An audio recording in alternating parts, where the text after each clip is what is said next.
the schools of modern art that laid great stress on the irrational, and the great schools of psychology that extended the boundaries of the unconscious, all rattling around in these little Swiss towns. And it's interesting to imagine conversations or meetings that might have taken place when people slightly left their ordinary habits and wandered into bars they didn't know and drank with people they'd never met before. Because Jung provided maps of the unconscious, and at 16, when we were beginning to experiment with this, and let me stress, this was before the great social waves of LSD taking of the 1960s. Just preceding that, from about 1963 to 65, we were frantic for maps of the unconscious, and Freud was useless. I mean, the notion that the contents of the psychedelic experience could be reduced to what Freud called day residues and repressed sexual desire, stuff like, didn't wash. Within 10 minutes you could tell that was not a serviceable metaphor. Jung, on the other hand, offered a vast pantheon of gods and archetypes and psychic complexes forgotten or abandoned. I mean, I thought of Jung basically as what I call a noetic archaeologist, someone who goes with toothbrush and nut pick to dig away the detritus from the bones of vanished idea systems. And if any of you have ever read the works of Jung in the Bollingen set, you know that the richness of it is all in the footnotes. I mean, here was a man who raised the footnote to a high art and who was aware of a literature that nobody else, to my mind, seemed to know about. That Jung's references reach 1,000 years deep into the past with great density of reference. I mean, this is where I learned about Macrobius and Dositheus and Dionysius the Pseudo-Areopagus and all those folks that you just never hear about. It was my introduction to the underbelly of Western civilization was through Jung. Well, to my mind, and now I'll theme this in to today's theme, I think Maria mentioned that Jung did not have a lot to say about shamanism. He came to it late in his life, and he had already worked through the exegesis of the symbol systems of the European mind. And so he was sort of content to indicate shamanism as an area where more work was to be done. And then the great follow-on scholar was Merciliade, who then actually studied shamanism, showed what its archetypal underpinnings were in all times and places, and the combination of Jung and Iliade, I think, pretty much delivered us as firm a map of the psyche, as dependable a map of the psychic geography as we can expect to have until we make the trip ourselves and readjust the landscape with our own notes and observations. For Jung, the great path into the unconscious was alchemy. And alchemy is an interesting pivotal domain, because I think we could, in a way, say it lies halfway between the concerns of an archaic shamanism and halfway between the concerns of a quasi-scientific psychedelic attempt to explore consciousness. Merciliade wrote a brilliant book on alchemy called The Forge and the Crucible, which is the bridge to show you how you go from Jungian psychology into an understanding of alchemy that approximates Iliade. The notion for the alchemists that Jung brought forth very strongly was the idea of projection of psychic contents, projection of the active imagination onto processes and objects in the exterior world. In the case of the alchemists, it was the swirling chemical processes in their alembics, in their alchemical vessels, that they projected the great round of the archetypes on to these chemical processes. They saw crystallization, sublimation, separation as statements about the contents of the psyche as much as statements about the exterior world, because for them the firm division between mind and matter, the firm ontological division between mind and matter that is built into Western thinking now, did not exist. That comes with René Descartes, with the invention of what's called the res extensa, the extended world, and the res verens, the interior world, which has no spatial extension. So for the alchemists, mind and matter were two terms whose mutual exclusivity could be blurred under certain circumstances, and the terms of one could migrate toward the other.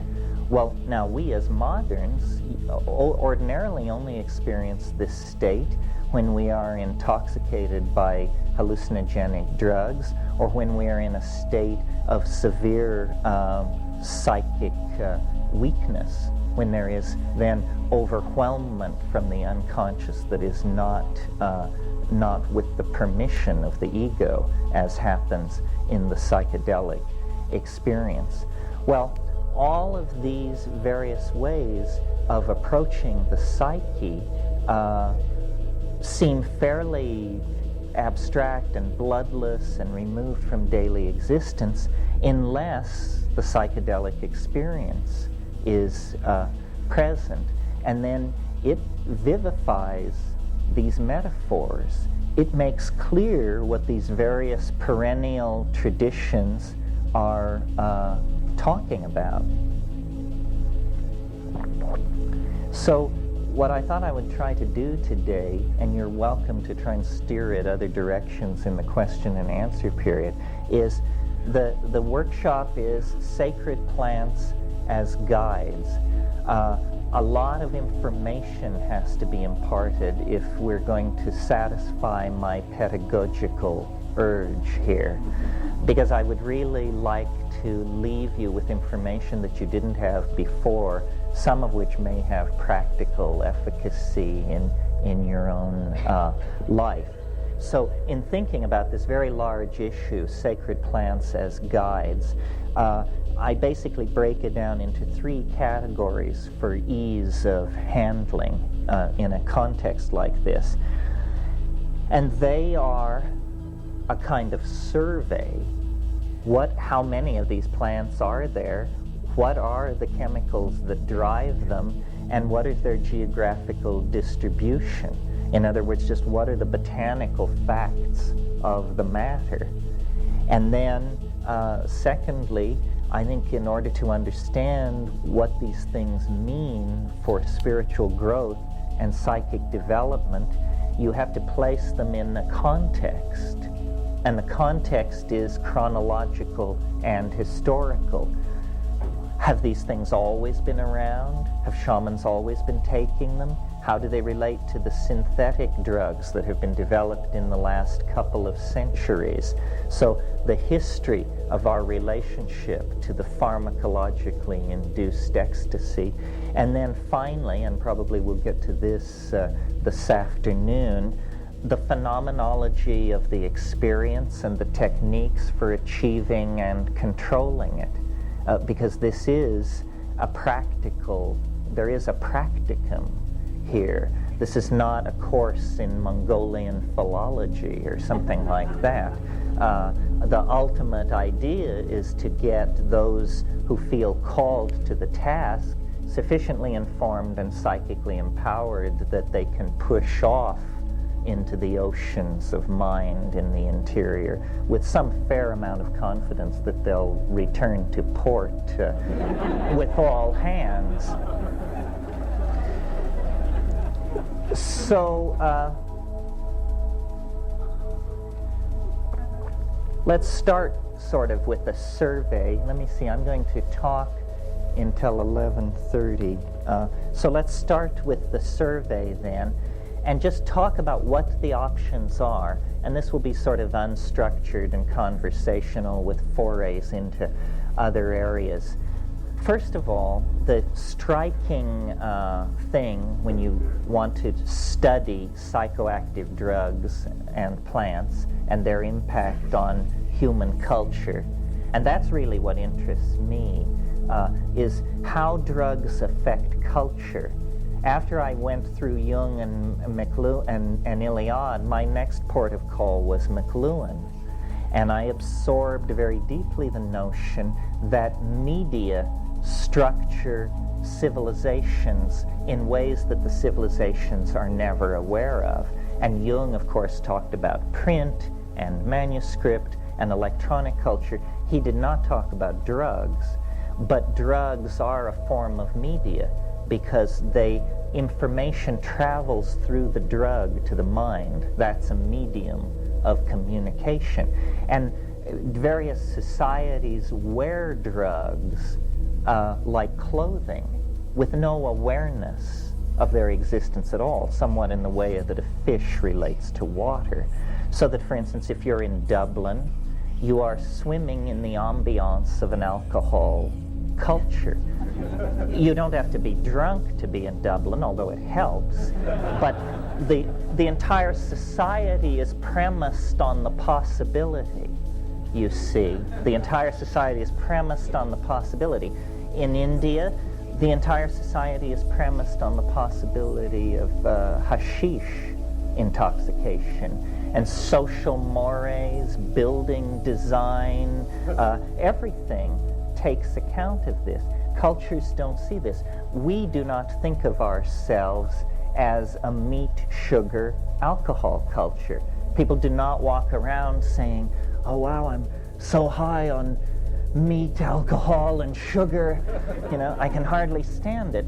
But they are, and certain consequences flow from that. So as I make my way through this survey, you need to bear in mind that a culture takes its tone, its clothing, from the drugs that it admits, and you can know a great deal about a culture from the drugs that it excludes, the drugs that it excoriates and fears, because various drugs accentuate and suppress different parts of the psyche. So these are statements about anxiety, about various parts of the psyche.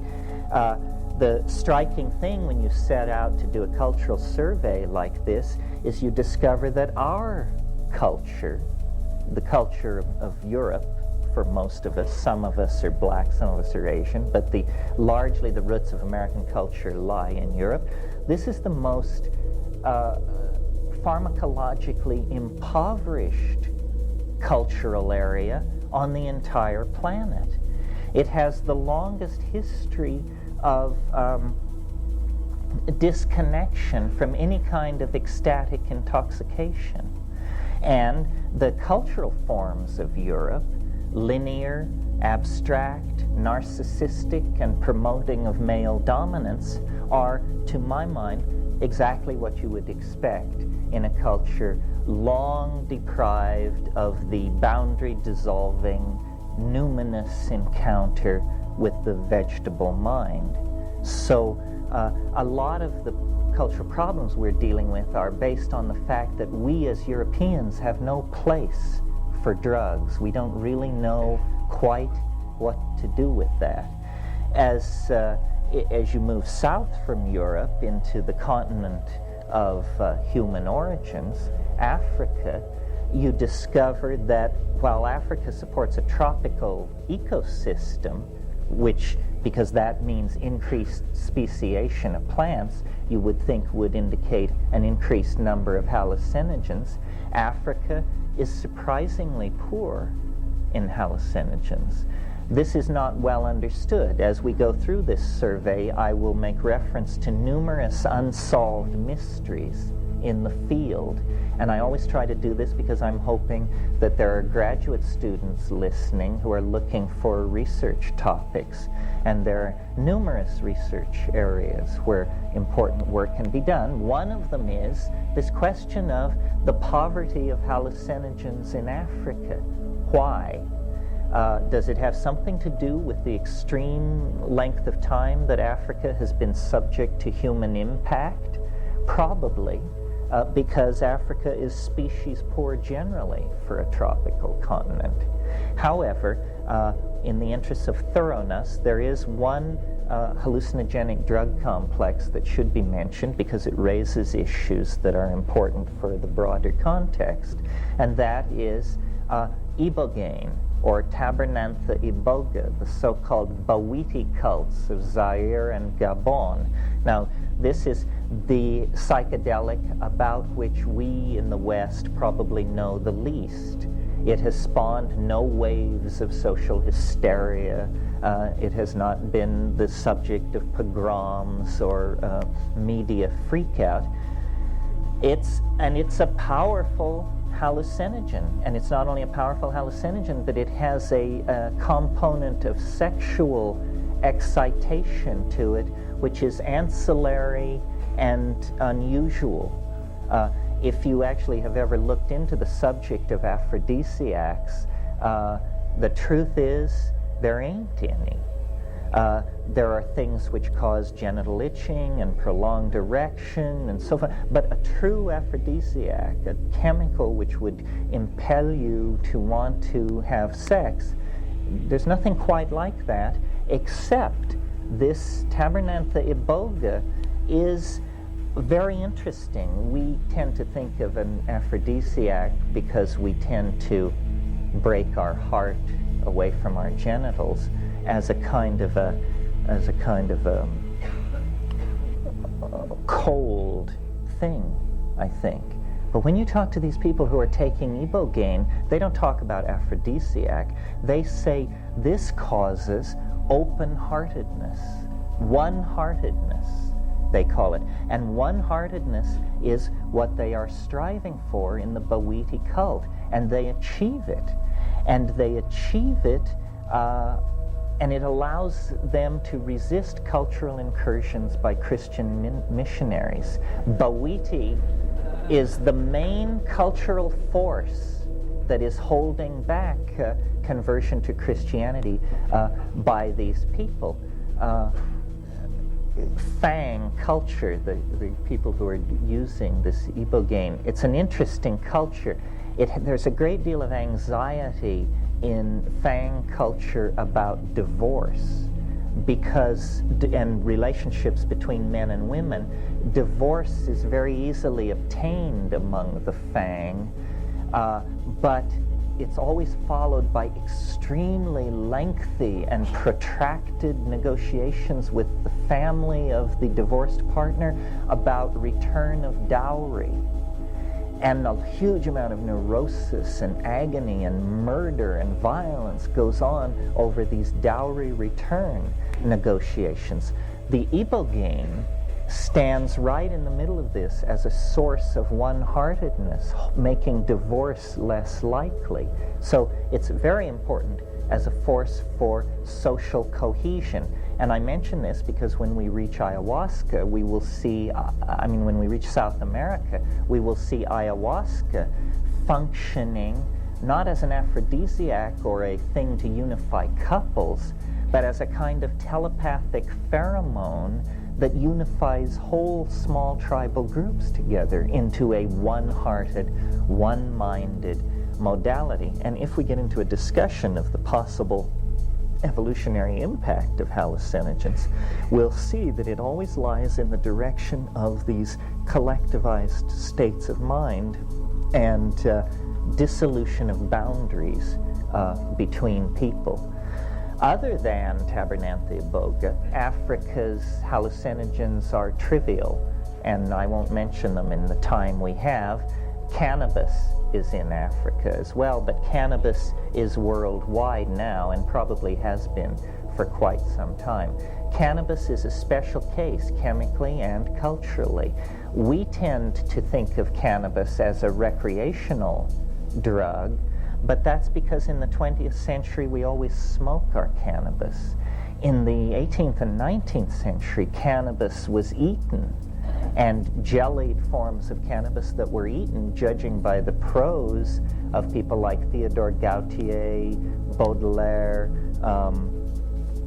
Fitzhugh Ludlow, and people like that, it was as powerful as LSD, without doubt. I mean, these people were being swept into titanically alien dimensions. Well, when we cross from Africa to India, interestingly, of course, as you all know, tremendous depth of at least concern with the spiritual dimension, if not realization of it. That's a tougher call.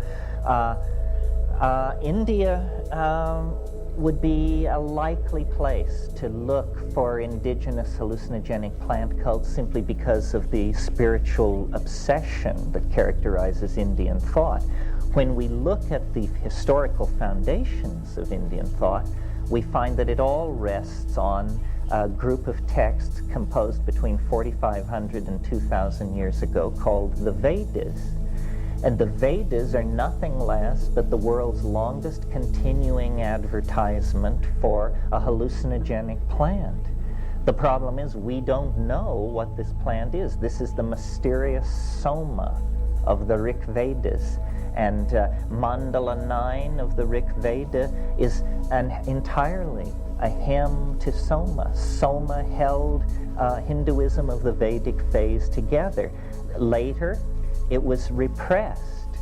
And again, graduate students, pay attention. One of the very interesting problems to be looked at by sociologists, social psychologists, and anthropologists is how, if a drug once discovered, or a plant once discovered, is so wonderful, how can these things ever be lost or forgotten?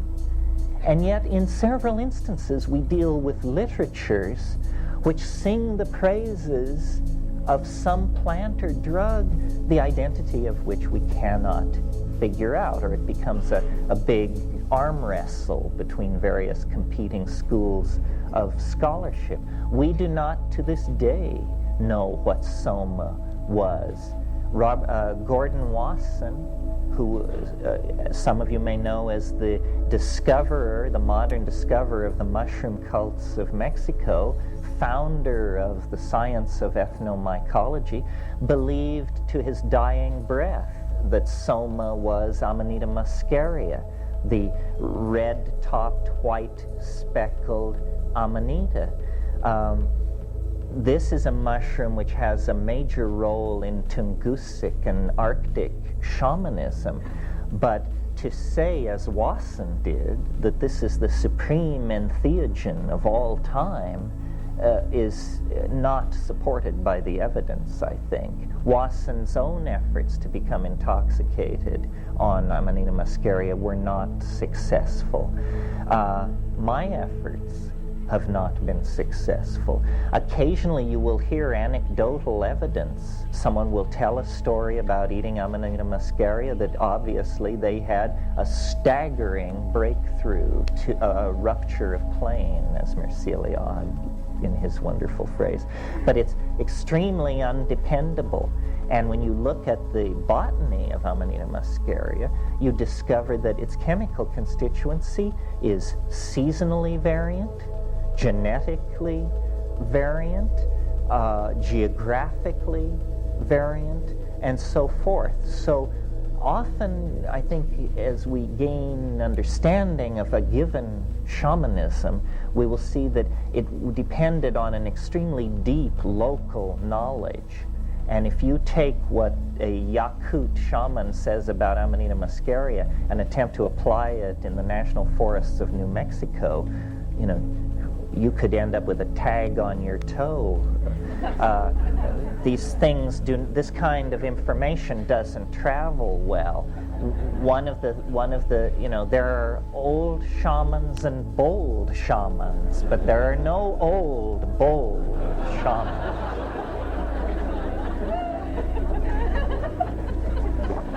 In looking at the Indian subcontinent for other hallucinogens that may have made a contribution, the obvious one, to my mind, is Stropharia cubensis, the mushroom which grows in the dung of cows, and that the book my brother and I wrote was about.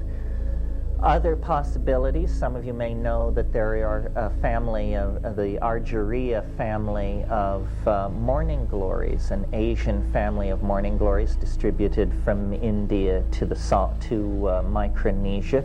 13 species, all containing psychoactive ergot alkaloids, none with a history of human usage. Now, this is another area which really fascinates me. Why do some plants become discovered by human beings and become the objects of cults which last millennia, and others are never discovered at all in societies absolutely obsessed with spiritual advancement? This Argyria nervosa is a perfect example, because you take the seeds are the active part, and you don't need much of this thing. You need 4 or 5 seeds, less than a tablespoon of plant material, which I would bet would make it, per unit volume, probably one of the most powerful hallucinogens in nature. And the hallucinations are absolutely stunning, and nobody has ever claimed this. It's free for the taking. This means you can cut a deal with an ally that doesn't belong to the Hindus, the Mayans, or the somebody else. It's an unoccupied parking space in hyperspace. And it's very interesting. The discoveries are continuous. Just a year ago, some phytochemists in the Midwest discovered a plant. It's always been there. Nobody's ever taken it very seriously, treated it like a weed. Desmanthus illinoisensis, the Illinois bundleweed. This is suggestive that it's called bundleweed because a medicine bundle is, of course, a shaman's mojo bag, But so bundleweed, 6% by dry weight, N,N-dimethyltryptamine, the largest concentration of DMT in any plant, and unclaimed by native peoples, unknown to the folk medicine of the North American Indians as far as we can tell. Well, so this is very interesting. Continuing our survey, since we're now somewhere on the Eurasian continent, we should mention Papaver somniferum, the opium poppy. With cannabis, this is probably the oldest human narcotic known. In the later phase of Minoan civilization was entirely based on opium, on the use of opium. And in fact, when Michael Ventris translated the tablets, the Linear B tablets, they got these tallies, and they thought at first that the symbol for opium must be the symbol for wheat, because the tallies were so huge of the stuff being moved and sold. And then when they sorted out, they realized, no, for the last 1,000 years of its existence, the Minoan civilization drifted deeper and deeper into an opium narcosis that was its way, I think, of anesthetizing the pain of the death of this last outpost of the goddess religion, because that's what it was. It was a cultural anachronism. While Asia Minor had gone over to god kings, city-states, and bronze-tipped spears, the people of Minoan Crete had kept the old archaic religion that came out of Africa. And then in the last gasp of that Minoan culture, those mysteries were handed on to the mainland of Greece and became the mysteries at Eleusis and other cult sites. It was said by the commentators, contemporary commentators of the Hellenistic world, the rites practiced in secret at Eleusis are practiced in public at Knossos. And this was the difference, the going underground of the old proto-Minoan mother religion. In modern times, we have a horror of opium.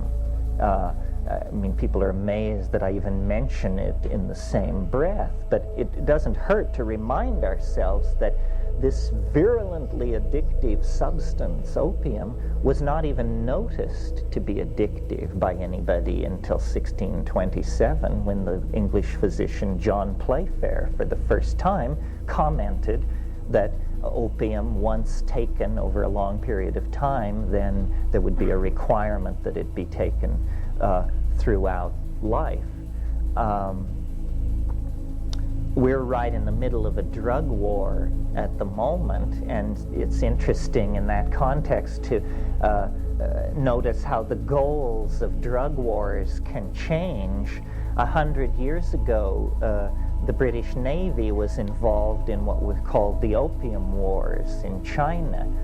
Very few people in the modern world have bothered to inform themselves to find out that the Opium Wars were about the right of the British government to deal opium. The Emperor of China did not want opium dealt in the ports of China, and the British government used cannon to enforce their desire to sell opium in the ports of China. Why were the English trying to sell opium in the ports of China? Because the tea trade had collapsed through overproduction, and they were stuck with all these tea ships. They had created a whole global infrastructure for the sale of tea. When the market fell out on tea, they just turned to opium. They grew it in Goa, and they sold it in China. And this was government policy less than 120 years ago. Okay, well, moving on then from Eurasia, and I'm sure I'm missing different things, but if I missed your favorite thing, bring it up in the question period, to the North American continent. And the North American continent is, I almost said similarly cursed like Europe, but that's just my prejudice. The North American continent is similarly poor in hallucinogens. There are no very interesting hallucinogens in North America, and North American Indians, North American culture, did not avail itself of this ecstatic plant-induced shamanism. It tended more to go for what's called ordeal shamanism, the Sundance thing where you hang yourself by your pectorals on hooks and stuff like that. There are other ways to attain these visions, but you see that absence of good hallucinogens in North America just reinforced that whole beer and woolen and uptight thing that came from Europe. The only major hallucinogen to have a role in native secundifolia. You all probably know this plant, though you may not know its name. It's the plant that produces the very hard red and black bean that they can string. If you all know what collarines are, these are erythrinas, which are related to these things. Okay, that stuff contains cytosine and cysteine. These are what are called ordeal poisons. And it might be worthwhile to just talk for a minute about ordeal poisons. I said there's more than one way to skin a cat. There's more than one way to have this experience that shoves you through to an awareness of the numinous. That's what we're trying to do, is have an awareness of the numinous. Well, in certain parts of the world where hallucinogens were not present in the biome, people concentrated on ordeal poisons. And what an ordeal poison is it's a chemical compound that you take it and you think you're going to die and you beg for death and you do not die. You get better, you're fine. And you're so damn glad to be alive that you undergo an abreaction. You get straight, you shed some of your complexes, and you turn over a new leaf, is what it is. Well, in Madagascar, these ordeal poisons have been brought to a high state of perfection. Also in Malaya, there's a poison complex that replaces a hallucinogenic drug complex, and these are horrific poisons. So what apparently is going on in the Rio Grande Valley is, after centuries of this Sephora secundifolia cult, someone discovered peyote and said, God, thank God. And then the other plant, which was big in the Southern California, North Mexico, and across the Southwest, were the tropane-containing Daturas, the so-called Tolach religion in Southern California. Well, these are delirium confusers that are, unless you have a psychic constitution that is not like mine, you can't take these things. They're too, I just found them confusing. It was like a kind of madness, and also physically very difficult to handle. I experimented, I had a phase with these things when I was 8 years old, because there are such holy men in Kramden Valley who swear by this stuff, and if you're in Kramden, you may notice in the gutter, but you may also notice these Daturopods, empty Daturopods, and I noticed when I started asking questions, and then out of the game preserve habitat, I found a bunch of these things that laid in supply. Okay, yeah, I'll get going on that. That's what I was working towards. Just give me a second to get going. I think some of you have heard me tell the story about the reason I gave it up was an Englishman, a friend of mine who lived in this little village in Nepal where I know, baby. he was also experimenting with stuff. I hear you. One day I bought I agree with you, totally. tomatoes in Yeah. the market, and I ran into him, and we started having a conversation. And in the course of the conversation, he revealed that he believed we were in his apartment. And then I knew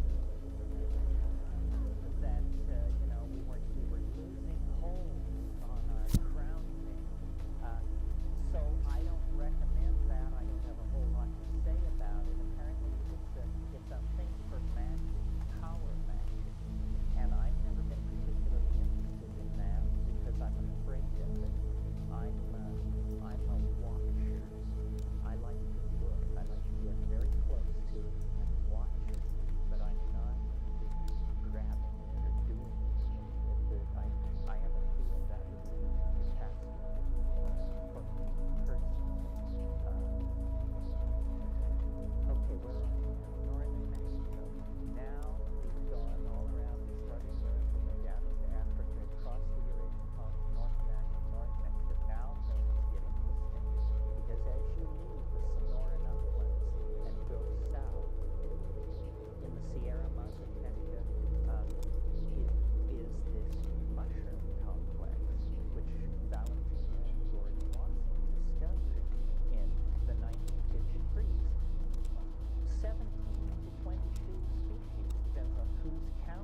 organic rye malt extract.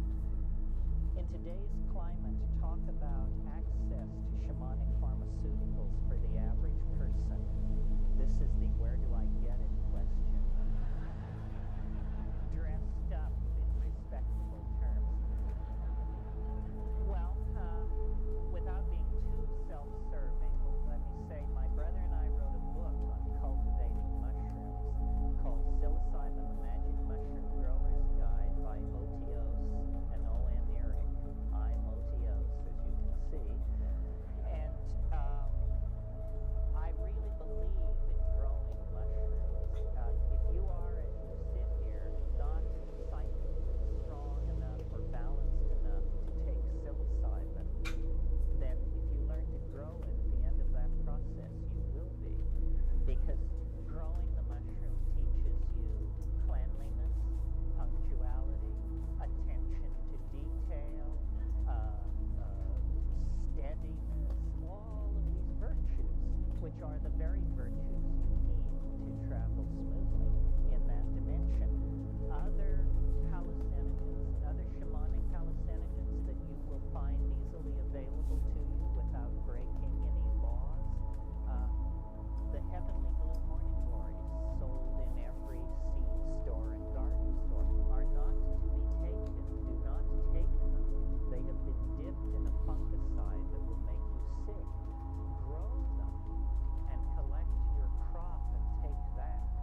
here's a question about the time wave, which I'm going to skip because we're not talking about the time wave today, and pity the poor soul who's never heard of it. Know of any herbal sources to raise serotonin as a treatment for depression? No, I don't know a lot about herbal medicine and that sort of thing, but raising serotonin level as a treatment for depression seems like a pretty good strategy. I don't know if herbs, usually inhibition of serotonin is what's going on. And with these psychedelics, they do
human evolution and values and institutions.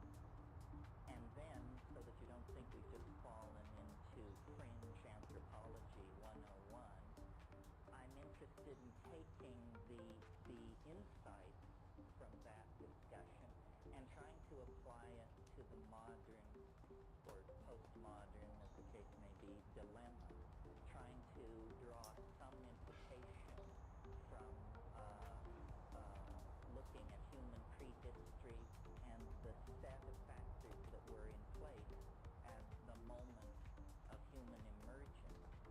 And since I feel pretty much among friends and fringies here, it doesn't trouble me to confess that my book, Food of the Gods, I really conceived of as a kind of intellectual Trojan horse.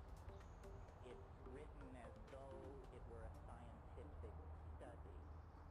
I actually did not know anything about black women inventors, but I know Marie Van Britten Brown invented the home security system because in 1966 she was like unknown in America. Alice Wall cured leprosy, and a white man took the credit. Nurse Dr. Patricia Bath invented a laser tool to remove cataracts. He was also the first black female physician to receive a medical pad. Mary Beatrice Davidson Kemper invented the sanitary belt, which later became the pad. Companies literally rejected her because she was black. Marjorie Joyner made the permanent wig machine. It helped black women, it helped white women, and then it helped the world. Did she get rich? Absolutely not. Sarah Boone created the modern ironing board. She was born enslaved, and before Sarah, people only used planks. Valerie Thomas invented a 3D illusion transmitter. It's used for medical imaging and television. She worked at NASA, and they still use her technology today. Dr. Shirley Jackson worked on caller ID, call waiting, and touch-tone phones, so you could ignore people more efficiently. She was also the first black woman turned doctorate from MIT. Sarah Good invented the fold-out bed. It used to transport people to death. She was the first African-American woman to receive a U.S. patent. Marion Crook developed voice-over internet protocol. She literally made the internet talk. Holds 200 patents, and I was. Thank you. I actually did not know. And in a way, what we're gathered here to talk about tonight is an experience which is not only rare, transformative, challenging, but also, for reasons which we'll probably get around to, illegal. So it's a very peculiar situation. Very few experiences are illegal. And our models of the world are built up based on our experience. So if you make an experience illegal, you're essentially saying it is off limits for model building. You can't include that in your model because it isn't really there in some sense. And this is the situation in Western society vis-a-vis the psychedelic experience. To my mind, the psychedelic experience is as much a part of being human as sexuality, personal independence, child rearing. These are the things which are scripted into us as opportunities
began to limit these rainforest habitats. And a new kind of habitat began to form in Africa, which was grassland. It's very recent. And under nutritional pressure, and under a pressure that was the result of this retreating environment, our remote ancestors descended from the trees and began to adapt themselves to the new world of the grassland. And they did this over a period of probably a couple of million years. Now, I maintain, and if any of you are evolutionary biologists or anthropologists, this is the nub of my position. Here's what it means scientifically. What they teach you about evolution is that it's caused by mutation, which is a random process, which then meets another random process, which is natural selection. And out of these two random processes, lo and behold, you get sea urchins, birds of paradise, gray whales, and human beings. Now, when you inquire as to what is the source of this mutation, you will be told it's cosmic rays, incident incoming hard radiation which can disrupt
food.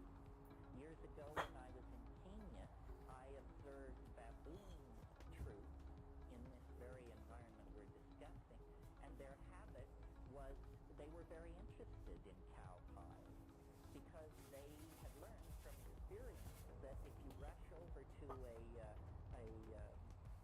relatively old cow pie and flip it over, there's a high probability of beetles or beetle grub under there, and so these were vectors for food web.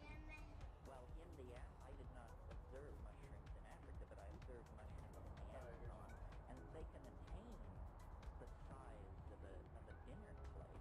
I've never seen them in cultivation quite that large. But, you know, you come out after a hard rain, and these things are landed like little flying saucers or frisbees in the meadows.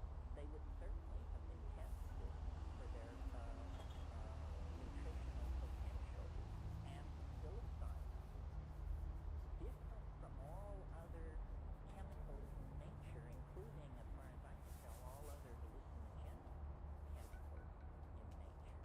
Psilocybin has a unique set of characteristics which implicate it, to my mind, very strongly in the catalyzing of the emergence of humans out of proto-hominid and hominid organization. And it works like this. It's very relatively easy to understand as major scientific breakthroughs go. At least you're not going to be asked to do any partial differential equations this evening. Psilocybin in very low doses so low that if you were to take a dose this low, you could conceivably forget you had done it and just go out and shop and fiddle around. But at doses so low that they do not register as a psychedelic experience, psilocybin imparts measurable improvement in visual acuity.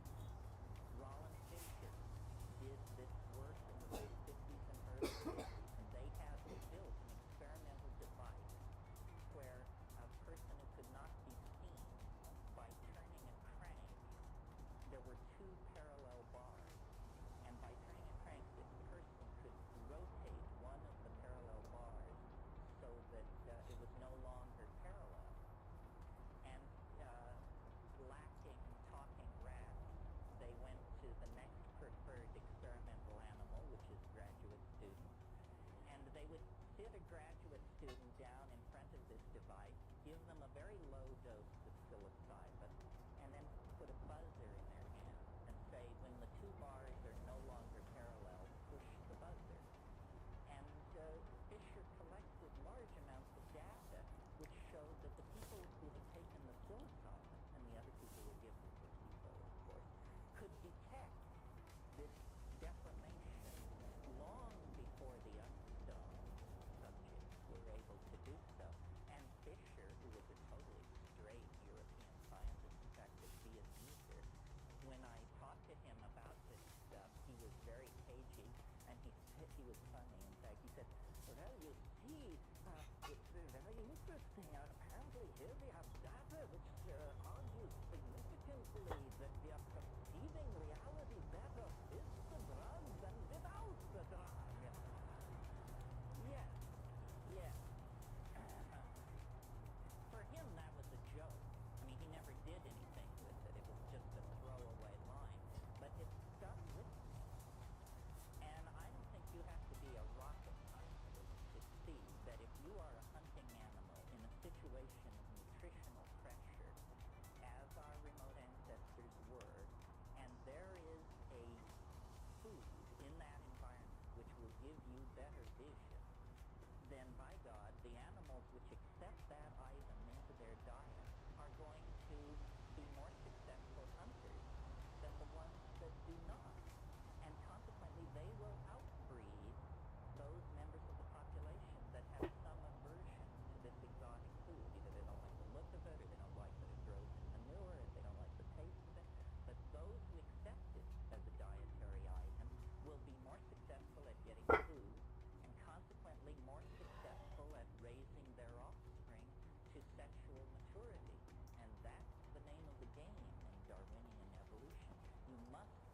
your offspring to sexual maturity. Then the genes flow forward. If you fail in that, you get an F in the evolution game. Well, okay, so visual acuity, that's all very fine, but psilocybin has other properties which build on that initial pharmacological peculiarity.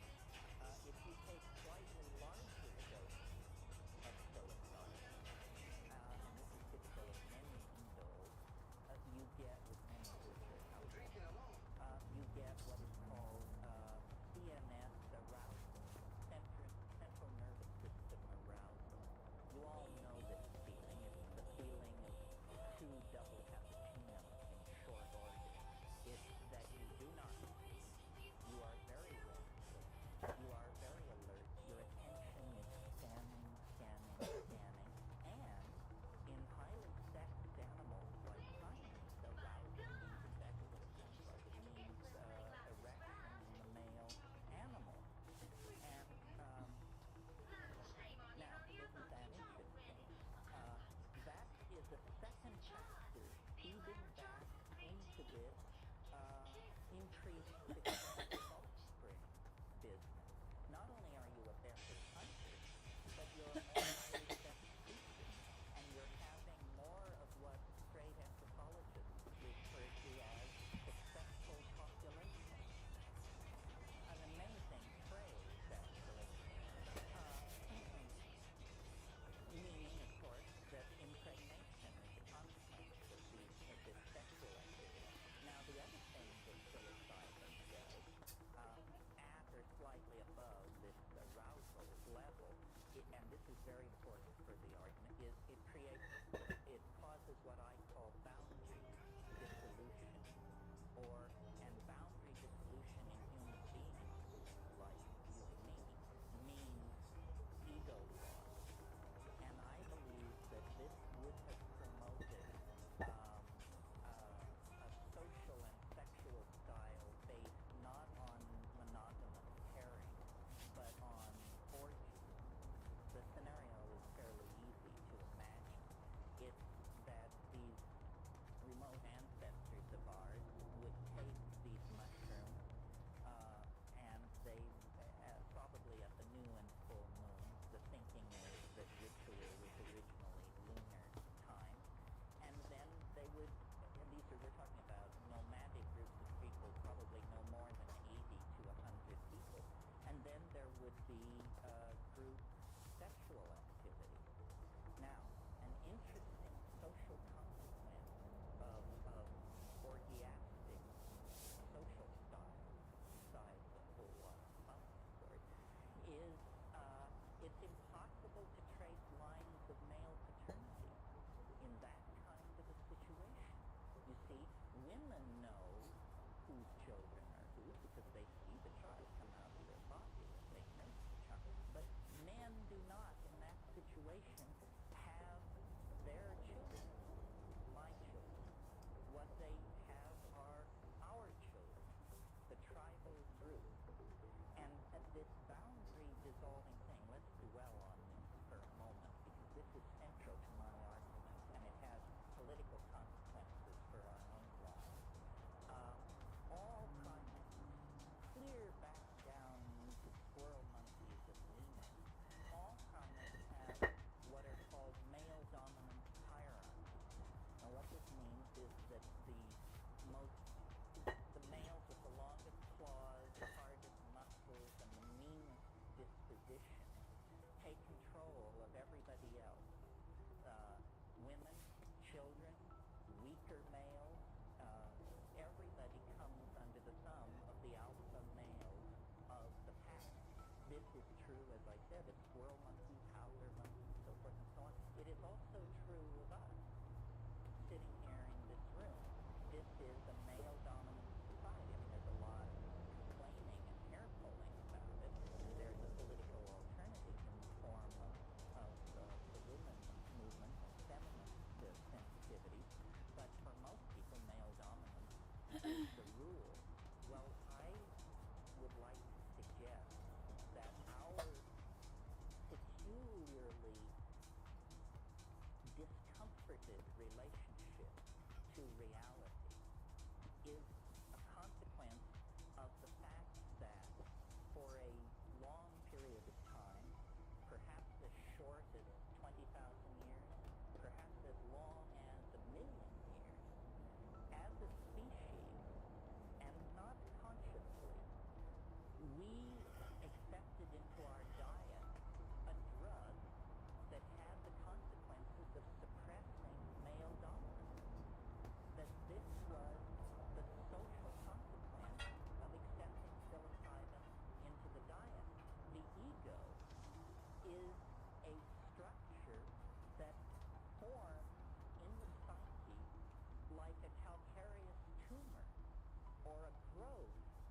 if you do not have regular recourse to the cure. And the cure is psilocybin and the boundary-dissolving sexual and social style which it carries in its wake. So the reason that we, as a people, are haunted by the idea of a lost paradise, a perfect world sometime in the misty past, is not, Mircea Eliade called it the nostalgia for paradise, and thought it was a kind of a longing that had no basis. But I think that it's entirely a memory of a period when male dominance was chemically suppressed, ego was chemically suppressed, and by male dominance and ego, I don't mean to lay this entirely on men.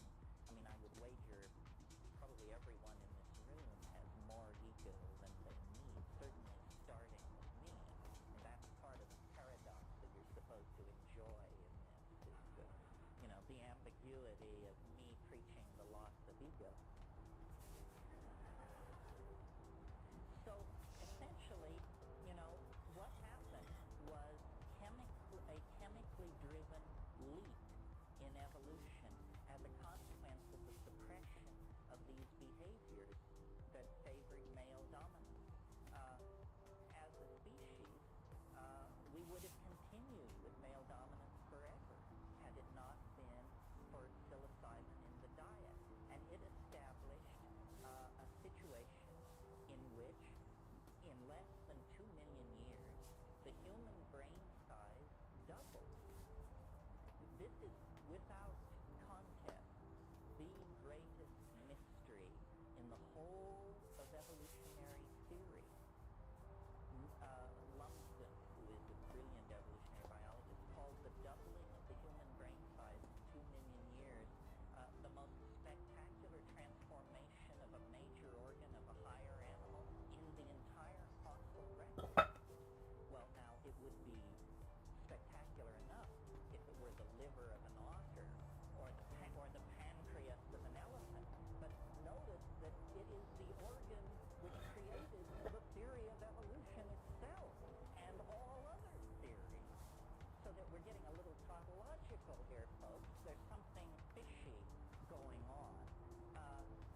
you have agriculture, it's no more about spiking yourself up for the great hunt.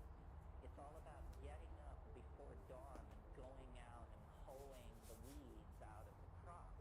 So it doesn't promote a party mentality.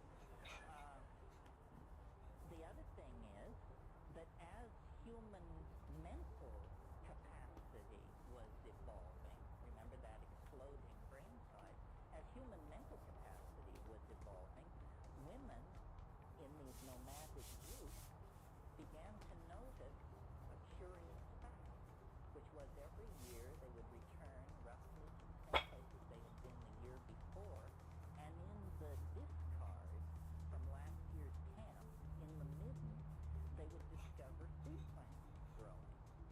And some brilliant woman or group of women put it together and said, aha, we buried food here last year, and now there is food here.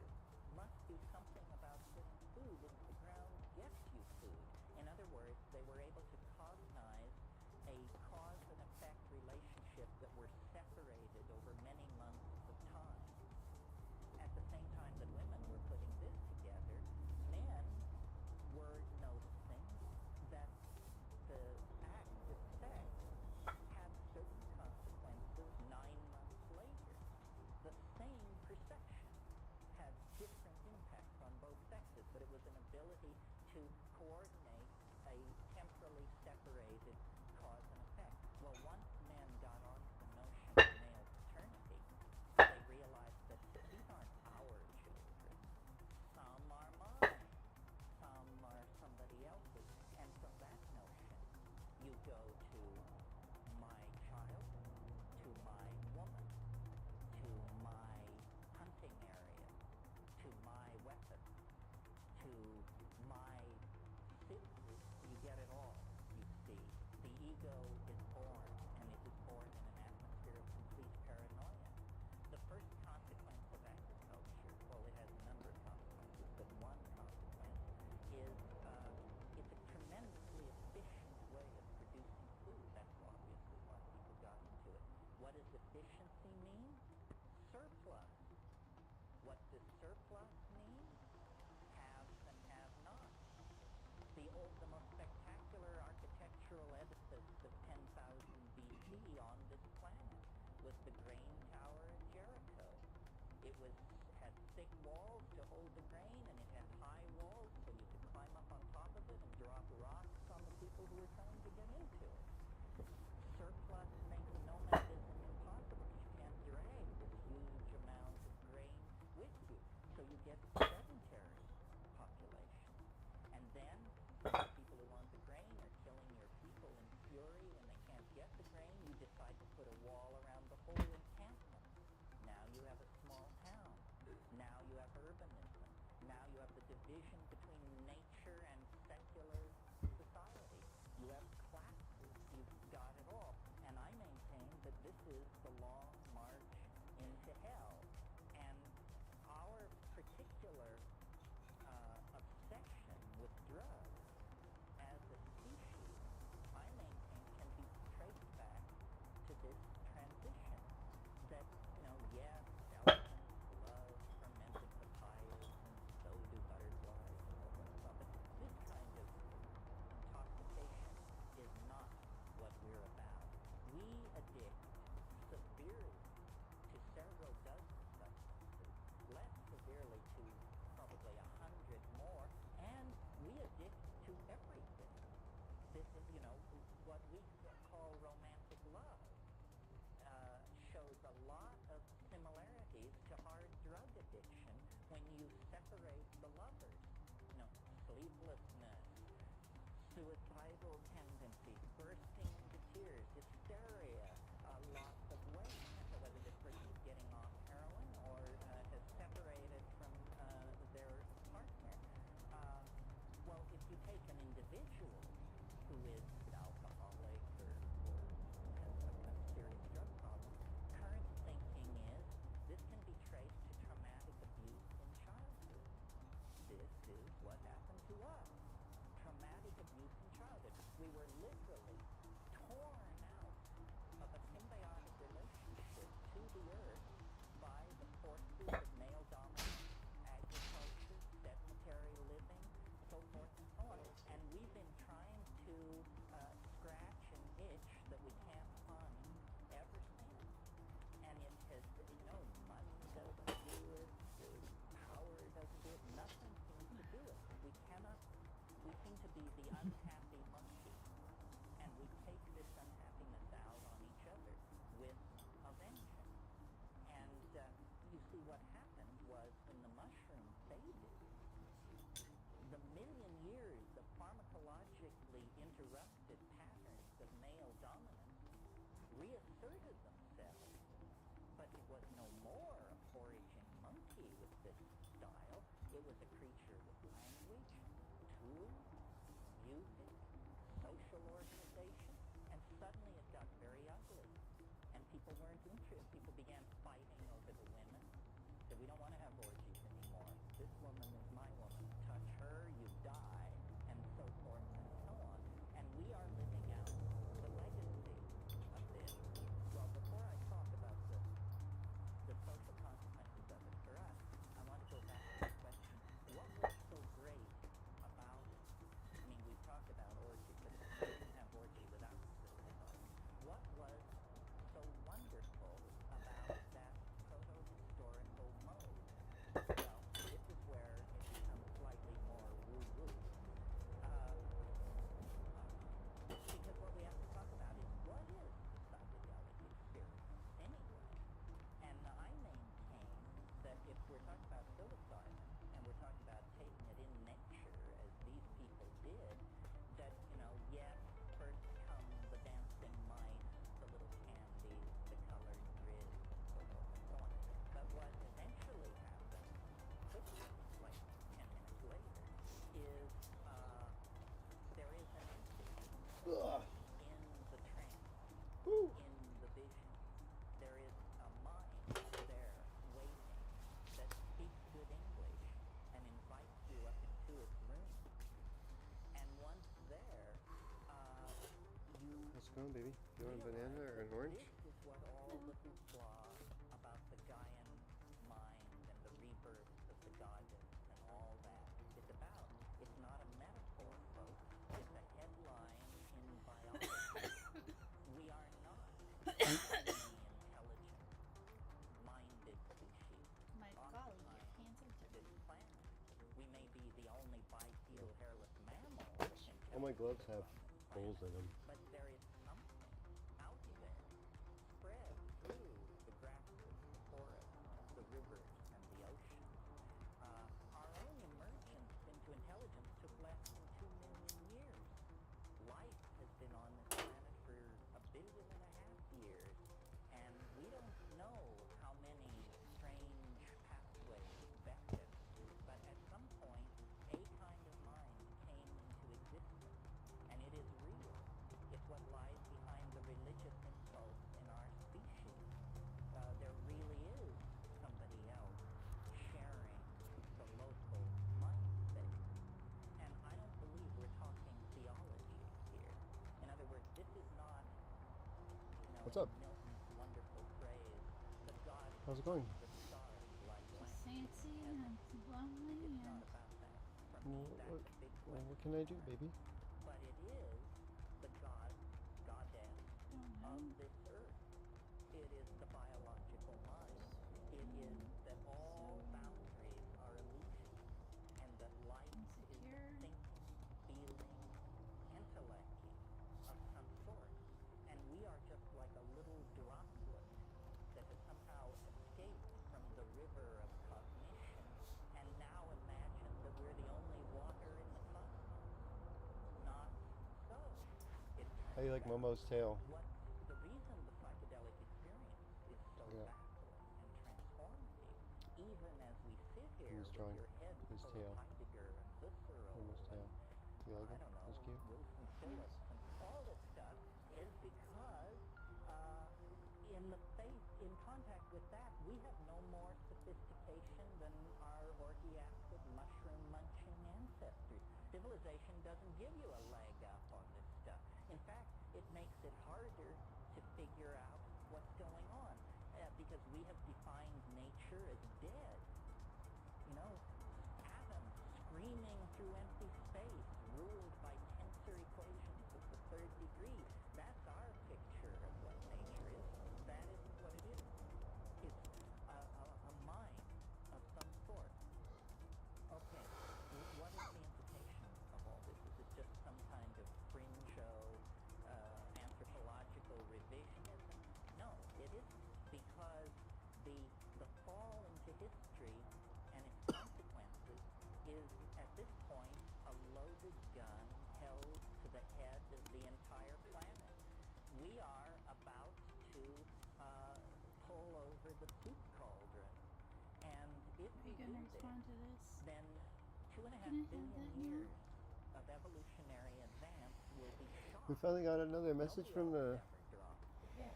journalist guy. So, I had you know, not seen we that. appear I've been to watching be for that, but I vying just for, kind of gave up. this I figured he wasn't peculiar gonna. honor. If Cool. we do not awaken Haven't seen it yet. to the Going to look at it consequences now. of ego, then we are going to run this system right over the edge.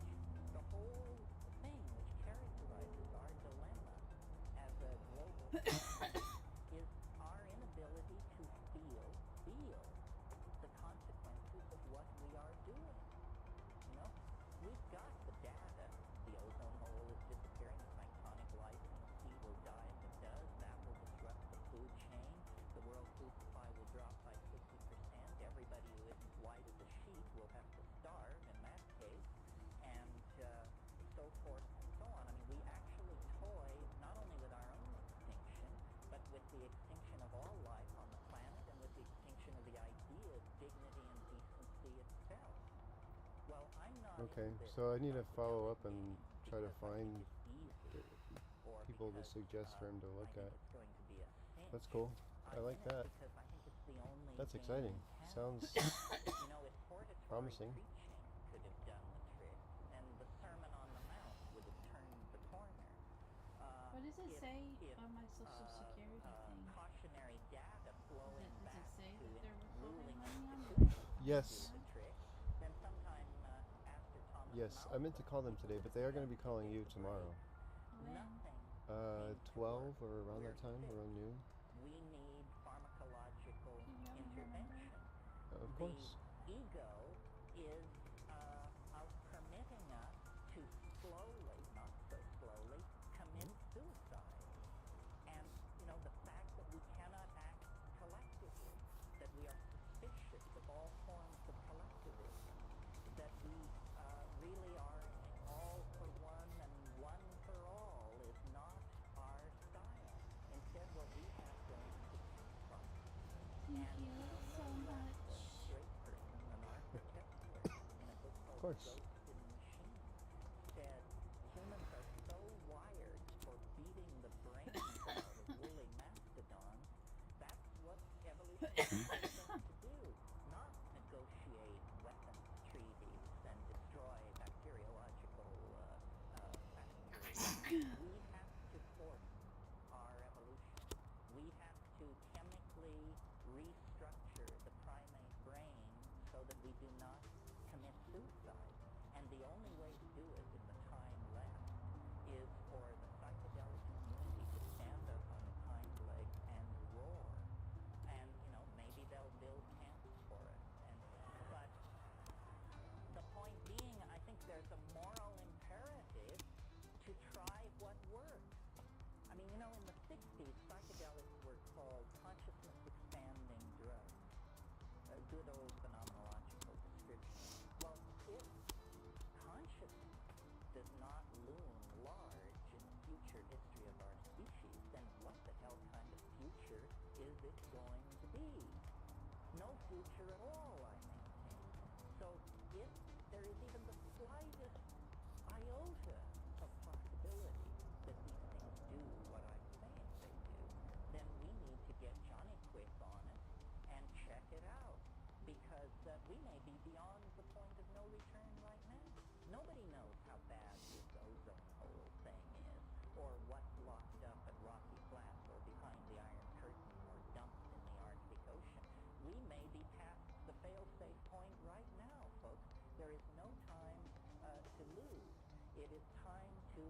engage the powers that be in a little more serious dialogue than the just say no horseshit that's been peddled recently, because we're talking about the survival of life on the only planet that we are as certain has life on it.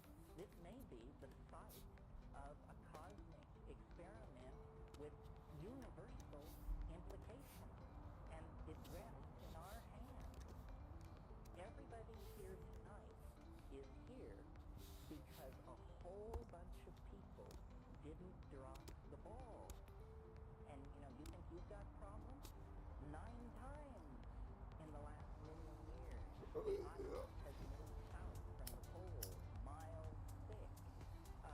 No antibiotics, no electronic communication, nothing.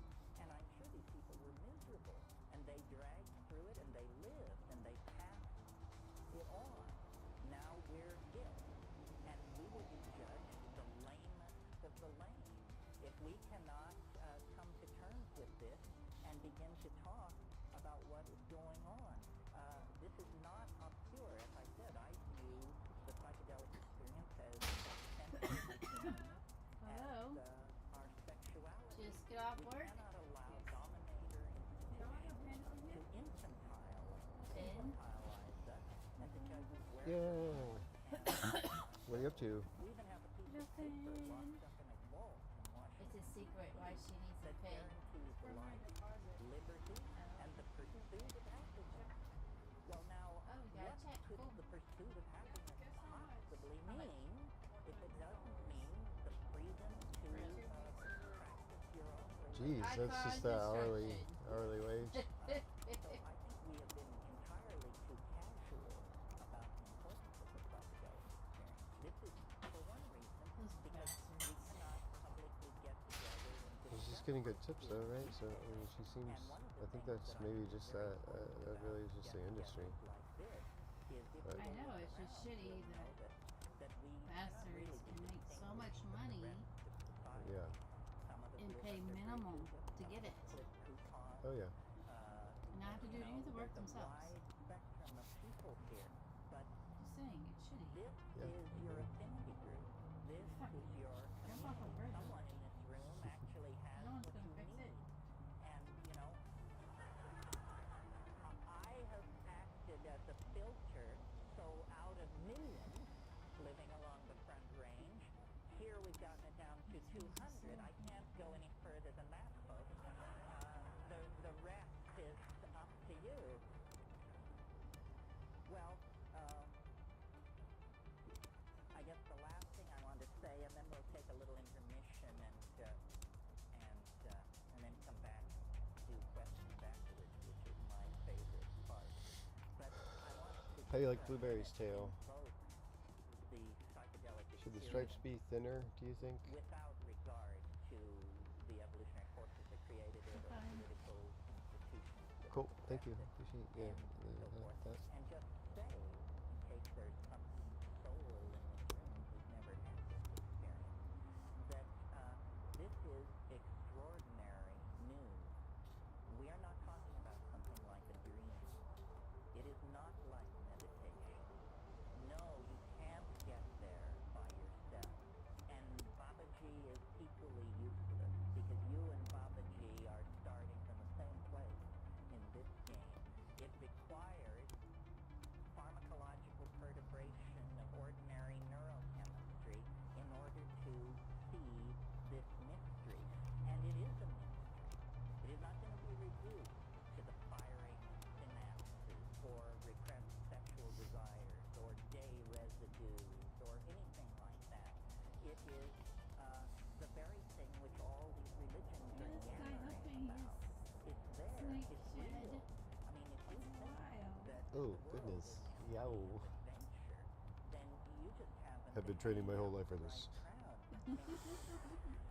On a Saturday night, within the confines of your own apartment, on 5 grams of psilocybin mushrooms in silent darkness, I guarantee you, you will believe that Ferdinand Magellan should take second place to you.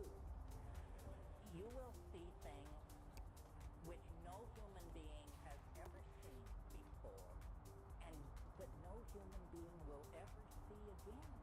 That's how big that universe is.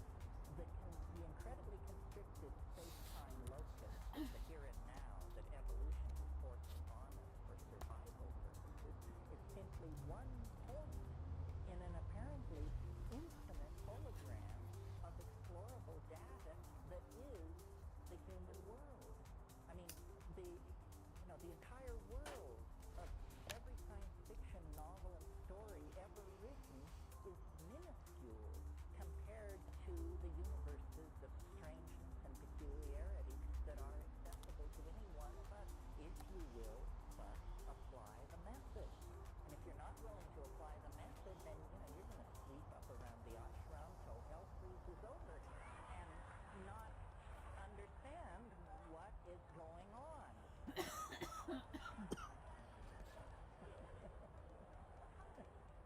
I mean, I think, I'm sorry to be so hard on religion. I think it has its place. Its place is the inspiration of ethical behavior. Religion should teach ethical behavior, but it has very, very little to say about the mystery of being other than that it's there. And that's not practicing religion. Practicing religion is dancing with the mystery, losing and finding yourself in the mystery. And people often say, well, how does this relate to other forms of spiritual work? The answer is maybe not at all. I mean, I've certainly taken a lot of psychedelics, and I think I see no sign of spiritual attainment or ethical perfection or anything so la-di-da as that. I don't know what this is all about, but I do know it's ours. It belongs to us. We are the creatures of mind. 95% of what mind is lies on the other side of the psychedelic boundary. Ordinary consciousness is just like keeping the account of life, but there's more to life than the account book. I mean, everything else is out there. The color, the affection, the humor, the terror, the mystery, the incredible strangeness of it all. This is the domain that we want to claim and explore. And if we can find the collective institutional courage to do it, I think this current planetary crisis will be seen for what it really is. And what it is it's not a dying. These are not the last rites for intelligence. This is a birth process. I mean, if you were to come around, if you'd never seen somebody give birth and you came around the corner and it was in progress, you would be thoroughly, profoundly alarmed. I mean, it looks like an enormous tumor is making its way out of somebody, and they are being split in two, and blood is being shed, and there's pleading and screaming and thrashing. It would be a real leap of understanding for you to say, oh, how wonderful, new life is emerging. This is the way we do it. Well, this is the way we do it. I mean, we are in the birth canal right now of a planetary civilization. Literally, the amniotic oceans of 500 years ago, that's all gone. There is no frontier. There is no going back. The peace of the fetal environment is gone. And now, in transition, literally, the walls are closing. You can't breathe, you can't eat, you can't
said, what's wrong with DMT? And I said, well, nothing unless you fear death by a stunt.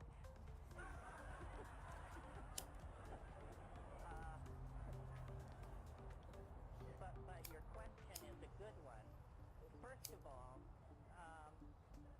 you know, I talked a lot about how what we have to do is destroy and ablate ego. However, there is a very small percentage of us who have a hard time creating any ego whatsoever. And for these people, boundary dissolution is no problem. Their boundaries are dissolving all the time on them. The contraindicated and fighting to keep from being overwhelmed by confusion at what's going on in your life at the paper box factory or something, then probably tossing in mega doses of hallucinogens is not the way for you to do it. Or if you do, if you're just bent on doing that, then I would say do it in the presence of some kind of professional. And how you find a professional in this legal climate, you'll have to discuss with me privately. I don't want to make it sound, though, I mean, it's a tricky thing. I don't want to make it sound like it's absolutely riskless.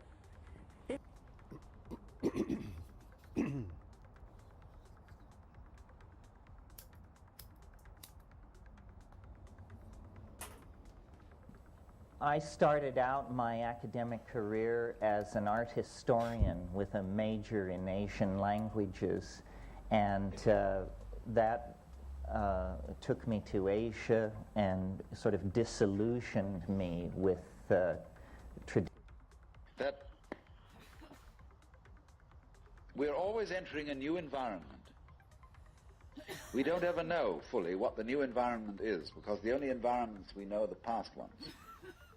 There is always then operating in the development of cellular life on any level a new way of organization, higher than any existing form, and we are not aware of it until after it's happened. If you ever saw, for example, the film Kon-Tiki, this man figured out a few things as to how to make a balsa wood raft to sail from South America to the Pacific Islands. But once he had set this in motion, he discovered that all sorts of unexpected factors cooperated with him.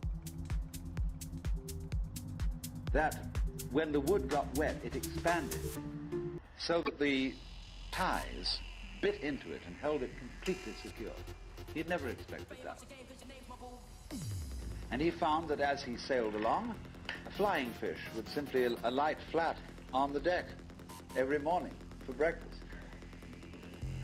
That all kinds of natural factors, it was just, he'd touched a key where he was flowing with the course of nature. Everything cooperated. Because he had touched the key. He'd made the act of faith. And he was just picking up, in other words, the practice which had been hundreds and hundreds of years ago had been followed by others who had worked it out by their great ecological awareness.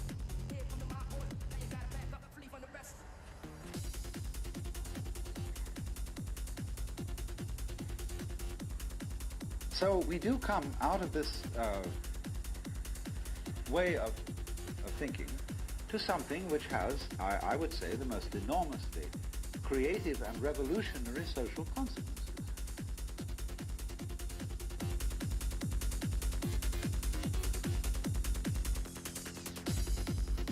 That has become not virtuous, not self-sacrificing, and not anything like that. It has become the hardest practical politics. Wow. To let go control to others. It's so minimal. Give up trying to dominate the sea. That's amazing.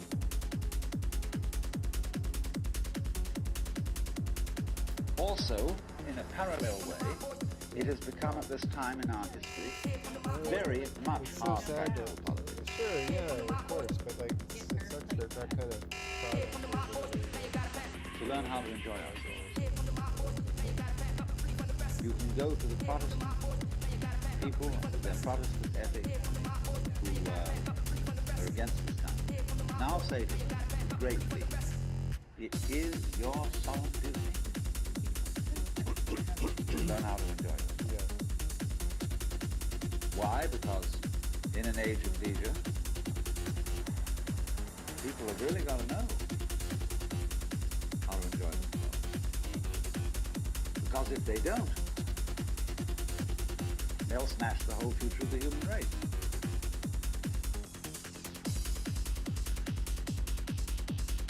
So a utopia has become not some sort of a dream, but an urgent necessity. We can't do without it. Because if we try to do without it, what's going to happen is that we are going to terminate our race in a mutual massacre of scapegoats.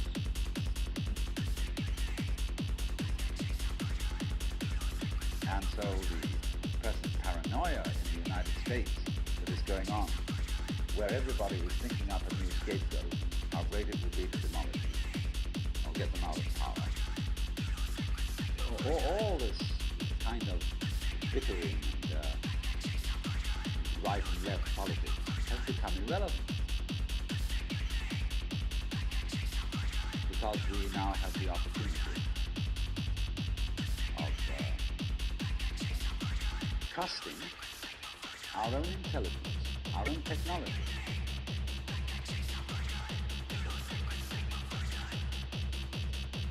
To take the risk of doing what we want, which will work to the extent that we realize that what I want, basically, what I really want is what he wants. And I don't know what he wants. Surprising.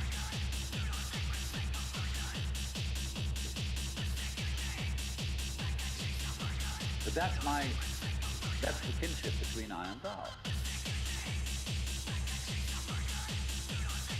So when I go right down to the question to be started with. What do I want?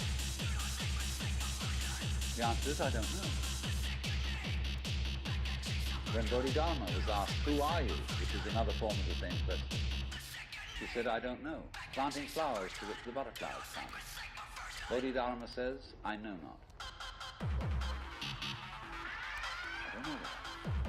And when you don't know what you want, you've reached the state of desirelessness.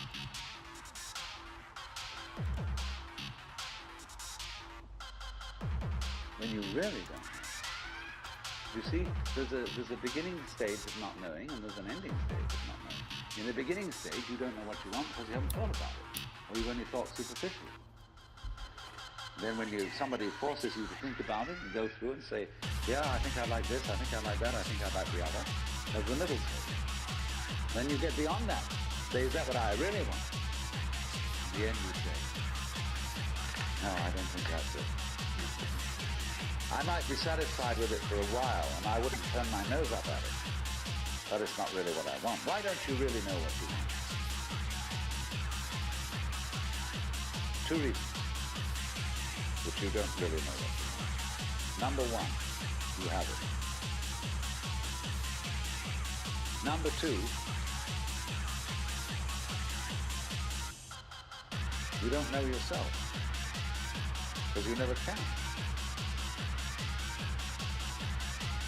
The Godhead is never an object of its own knowledge. Just as a knife doesn't cut itself, fire doesn't burn itself, light doesn't illumine itself. It's always an endless mystery to itself. I don't know.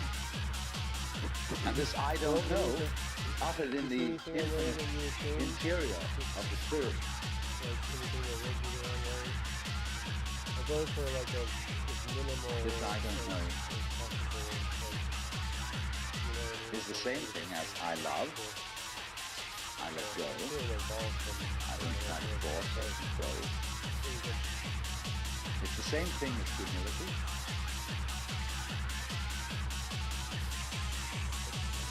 And so the Upanishads say, you think that you understand wrong. You do not understand. have yet to be instructed further. If you know that you do not understand, then you truly understand. For the Brahman is unknown to those who know it, and known to those who know it not.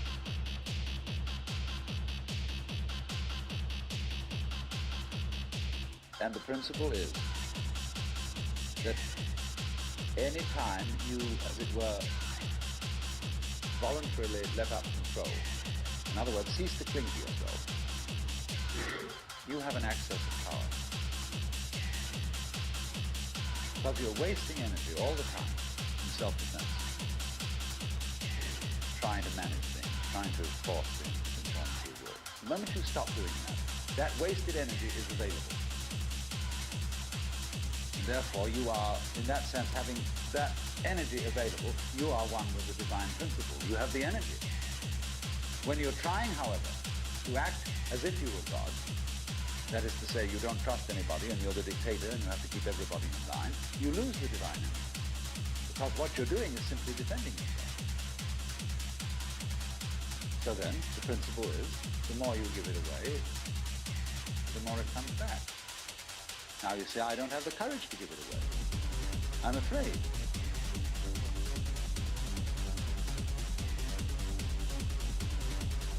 You can only overcome that by realizing you better give it away, because there's no way of holding on to it. The meaning of the fact, you see, that everything is dissolving constantly, that we're all falling apart, we're all in a process of constant death, and that the world we hope men set their hearts upon turned to ashes, or it prospers with like snow upon the desert stuff, it rays lighting for hours with song, and all that. Omar Khayyam jazz. The cloud-capped towers, the gorgeous palaces, the great globe itself, all which is inherited will dissolve like the substantial heaven stations. All falling apart. Everything. That's the great assistance. See, that fact that everything is in decay is your helper. That is allowing you that you don't have to let go because there's nothing to hold on to. It's achieved for you, in other words, by the process of things. So once you see that you just don't have a prayer, it's all washed up, and that you will vanish and leave not a rack behind, you really get with that. Suddenly you find you have the power. This enormous access of energy. But it's not power that came to you because you grabbed it. Came in entirely the opposite way. The power that comes to you in that opposite way is power with which you can become. Of course, what we've been talking about is not so much a set of ideas as an experience, or shall we say experience. And this kind of seminar, in comparison with encounter groups or workshops of various kinds, or experiments in sensory awareness, is now being called a conceptual seminar. Although I'm not talking about concepts.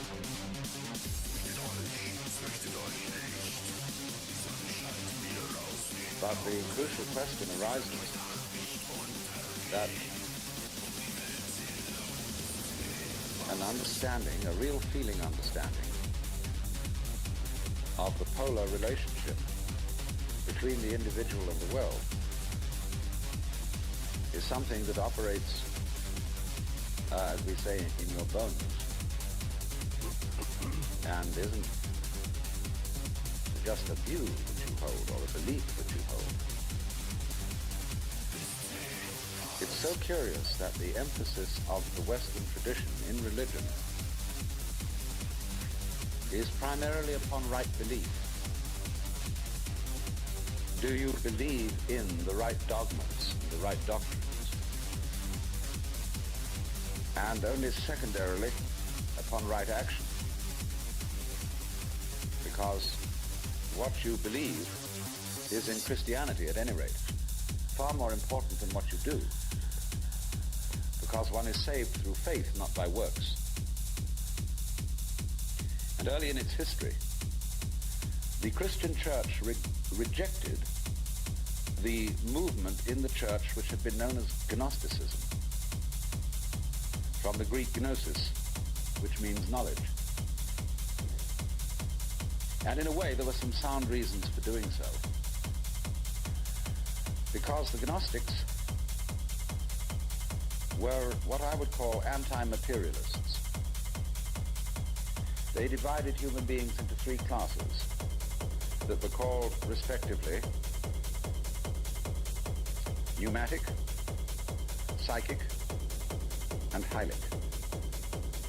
The last one being H-Y-L-I-C, from the Greek hyli, or they would call it now Ili, meaning wood. So the people were spiritual, psychological, and wooden. And that is to say, the wooden people were those most absorbed in materiality and most closely identified with their bodies. And Orthodox Christianity rejected this sort of distinction because of the perfectly correct idea that material existence is not inconsistent with spirituality. This is something which most Christians have forgotten, but they do believe as the central principle of Christianity in what's called the Incarnation. That in Jesus of Nazareth, Almighty God did in fact become material, become human. And by this process, initiated a transformation of the cosmos. In the words of St. Athanasius, God became man, that man might become God. And you don't hear that from the pulpit very often. The Christian Church therefore emphasized pistis, or faith, as against gnosis, or knowledge. Because they said you can never know God. God could never become an object of knowledge. And in this funny roundabout way, the Christian theologians were saying exactly the same thing as the Hindus. Only the Hindus do call this knowledge of God through faith, they call it jnana, which is the same as the Greek word gnosis. Just to give you a little sidelight on how words get mixed up in their meanings, we now have a class of person called an agnostic. And an agnostic generally means a person who doesn't commit himself to any beliefs about the ultimate nature of things. He just says he doesn't know. But the original word, agnosia in Greek, meant a special kind of knowledge. It was called the dark knowledge of God.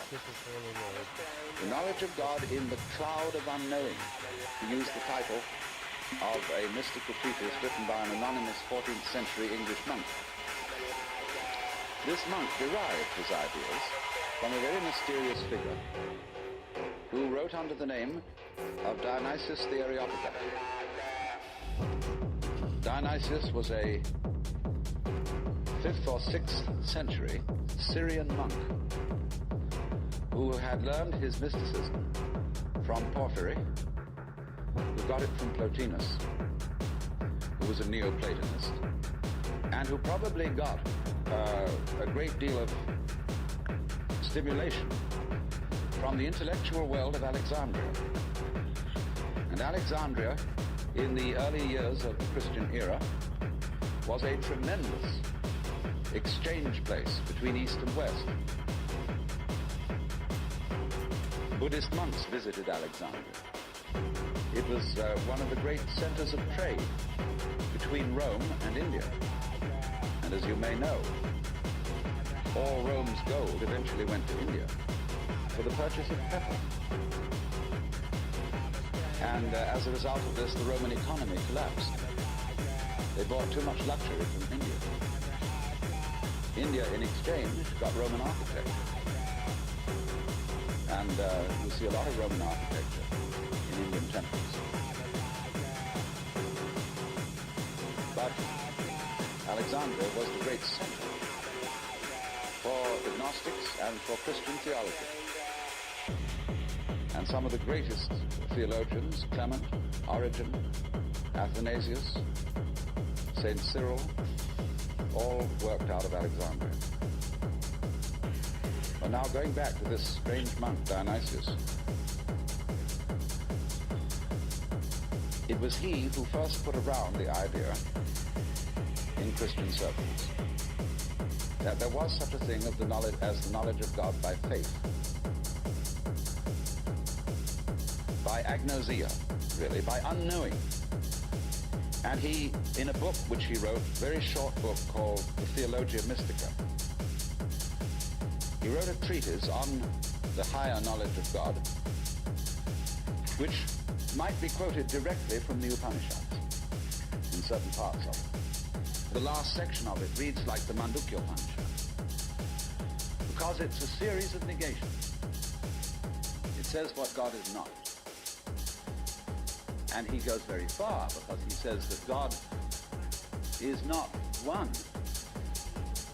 He says our idea of unity falls far short of what God is. So does our idea of Trinity. So does our idea of spirit, our idea of mind, of justice, of love. All these things are not really God. And he says in another place, if anybody, having seen God, understood what he had seen, what he would have seen would not have been God, but some creature of God, less than God, some sort of angel or something like that. It's perfectly amazing to consider the influence that this man has. For writing under the name of Dionysius the Areopagite, he became identified, you see, with St. Paul's first convert in Athens. And legend has it that he was the first bishop of Athens and was martyred in Gaul, now where he's known as St. Denis. But St. Thomas Aquinas looked upon the writings of Dionysius the Areopagite as having the highest authority. And you could, if all the texts of Dionysius' work had been lost, you could restore most of it from quotations in St. Thomas. He wrote really two very important books. One was the one I said, the Theologia Mystica. The other was called The Divine Names. And these two books presented the two phases of his theology. The book called The Divine Names was a discussion on the nature of God in terms of what God is like, by analogy. And this kind of knowledge of God he called cataphatic, from the Greek theme, to speak or say, kata, meaning to say according to, that is to say, to speak by analogy. Where he used, though, entirely negative language about God, this sort of discourse was called apophatic. And the word apo meaning away from, to talk away from. Just as a sculptor, when he makes an image, reveals the image by removing stone. And so Dionysius explained that one attains the knowledge of God by discarding concepts, which is exactly what the Hindus mean when they say, of God one can only say neti, neti, not this, not any conception. Thus in Hindu philosophy, the highest state of consciousness in samadhi is called nirvikalpa samadhi, which means literally non-conceptual. Vikalpa means a concept. Nir is a negation. So the non-conceptual knowledge. Now, people have greatly misunderstood this. they have imagined that unknowing the state of the highest contemplation was the acquisition of a blank mind, from which you first discarded thought, you went on to discard perception, you went on to discard any kind of sensory content in awareness, until you were, so far as anyone could say, aware of nothing. And they supposed that this kind of catatonic state was mystical consciousness. This is often believed in India. If you go to the Vedanta Society and ask what do you mean by nirvikalpa samadhi, they will tell you that the one in that state has no consciousness whatsoever of the sensory world. That he's completely absorbed, as you sometimes see Hindu holy men sitting in a state where they are blind and deaf to everything going on around them. The founder of Chinese Zen, known as Huineng, described people like that as no better than pieces of rock and lumps of wood. Said it's a very serious mistake indeed to confuse sunyata, the Sanskrit word for the great void, which is both the ultimate reality and the consciousness thereof, that it's a great mistake to confuse it with nothing. It is rather to be thought of as space, or like space, because space is not empty. It contains the whole universe. So in the same way, the state of mind of a person who is truly enlightened is not empty. It contains everything. But like space, it is not stained by what it contains. And it's often said in Zen imagery, you can't hammer a nail into space. You can't spit on the sky and soil it. If you try, the spit will just return and hit your own face. So they go on to say the consciousness in all of us, your basic mind is like space. It is completely pure. But of course by purity, they don't mean unsexual, which is of course what purity generally means in the Western world. Blessed are the pure in heart, for they shall see God. A person who's pure in heart is generally understood as one who never has any naughty thoughts. You know what naughty means? It means vain, negative, empty.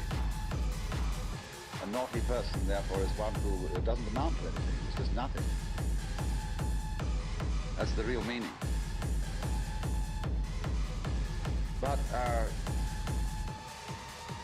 this misunderstanding of the nature of contemplation existed not only in India, from which it was transmitted to China, but also in the West. You read many treatises on Western mysticism, and there's still the feeling that getting into a deep, deep trance, sometimes called rapture. Again, the word rapture has undergone some transformation. We talk about rapture as people being beside themselves with pleasure. But to be rapt means to be taken away from the body. So also ecstasy, we now interpret as meaning in a state of high pleasure. But it means to be outside yourself, to stand outside yourself. Your soul has left you, it is with God. As Arabs say of all crazy people, be kind to them. They're not here, their soul is with God. But actually, if it can be true, as Buddhists say, that nirvana and samsara are one, and if it can be true, as Christians say, that the spirit can be made flesh, the word can be made flesh, then obviously the highest form of man is not sitting in a trance like a lump on a log. with a perfectly blank mind. Because if that were the highest state of consciousness, it would be an exclusive state of mind. A state of mind that shuts out life. And in that sense, it could not qualify for being what the Hindus call non-dualistic. They always speak of the highest reality as being not one, because one excludes many. Not nothing, because nothing excludes something. Not being, because being excludes non-being, and vice versa. So they use this word non-dual to mean that which doesn't exclude anything, which, as it were, has no outside. As we say, space has no outside. You can only have outsides inside space. You can't have any outsides outside space. There is no outside space, even though space may be curved. Finite.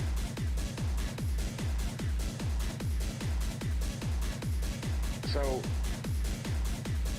yeah, if you want to think incidentally of that curved space, go and take a look at a photograph in The Life, a book on mathematics, where there's a picture of a Klein bottle, which is a three-dimensional Möbius strip. A Möbius strip, you know, is a piece of paper that is twisted once and then joined. And it has only one side, only one edge. Now, a Klein bottle is a three-dimensional Möbius strip, and it only has one inside. It has no outside. You can say it has an inside and no outside, or it has an outside and no inside. It's a fabulous little trick. But something like that would be the nature of space, as that which does indeed transcend the opposites.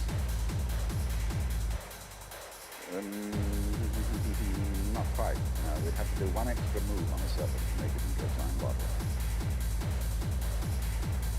You'd have to tuck its head through the side of its skin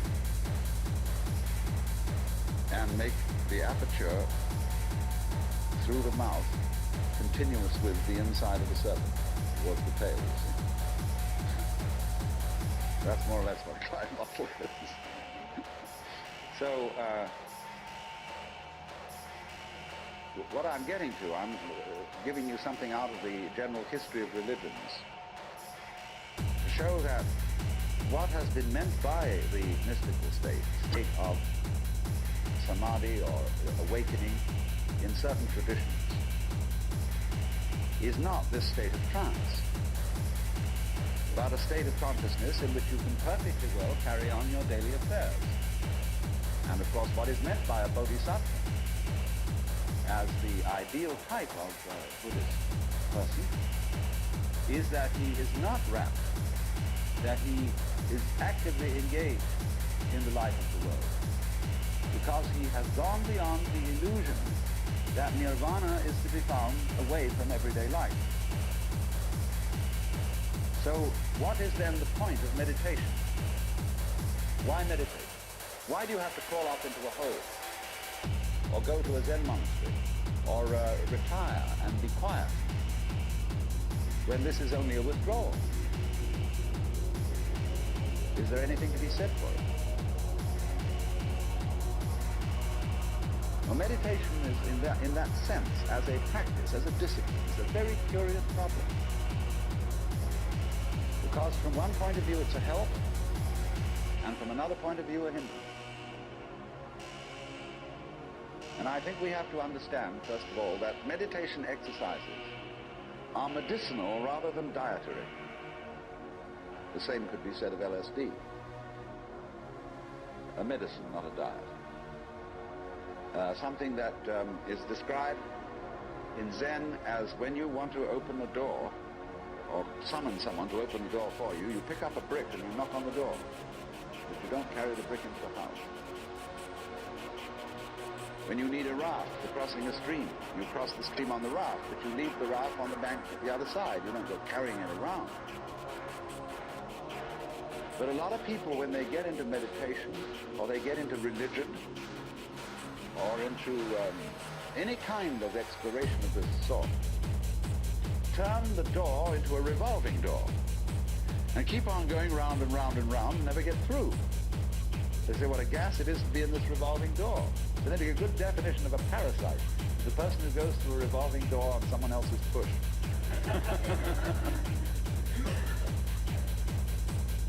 So there are all sorts of people in the religious racket who are going through revolving doors. And they're very bitter about people who walk right through and leave the door behind because they say, well, you haven't paid enough respect. You must really understand religious one-upmanship. It's a tremendously important thing. And don't be caught out by this, because what happens is there's a little game going on, which I'm going to initiate you. And it's played in Zen, which is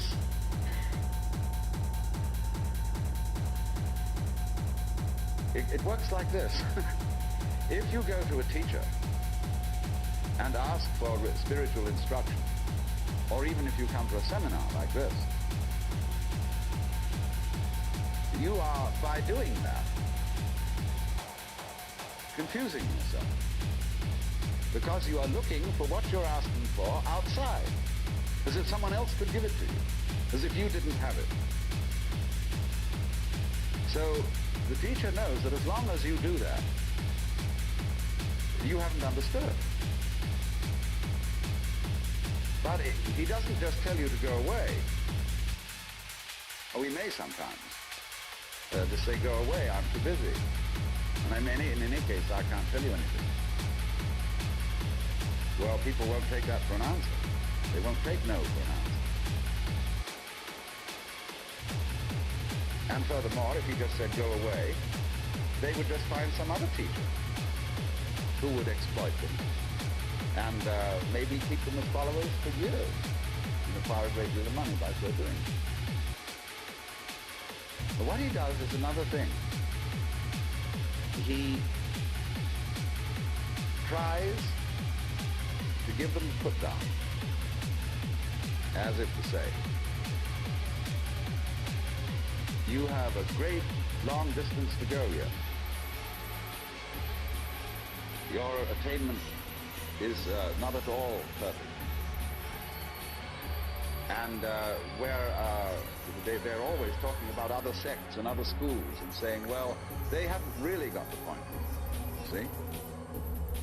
So that you keep losing faith in yourself and feeling, my goodness, I haven't yet attained this thing. And that keeps you working. But all the time, you're being talked out. It's like someone who's a pickpocket and he's stolen your own watch and is selling it to you.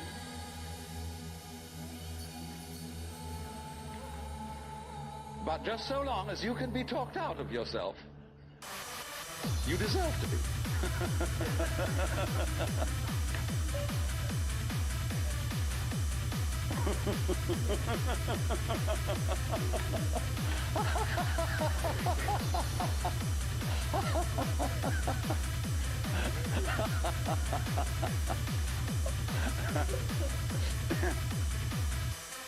Now, you become very aware of this.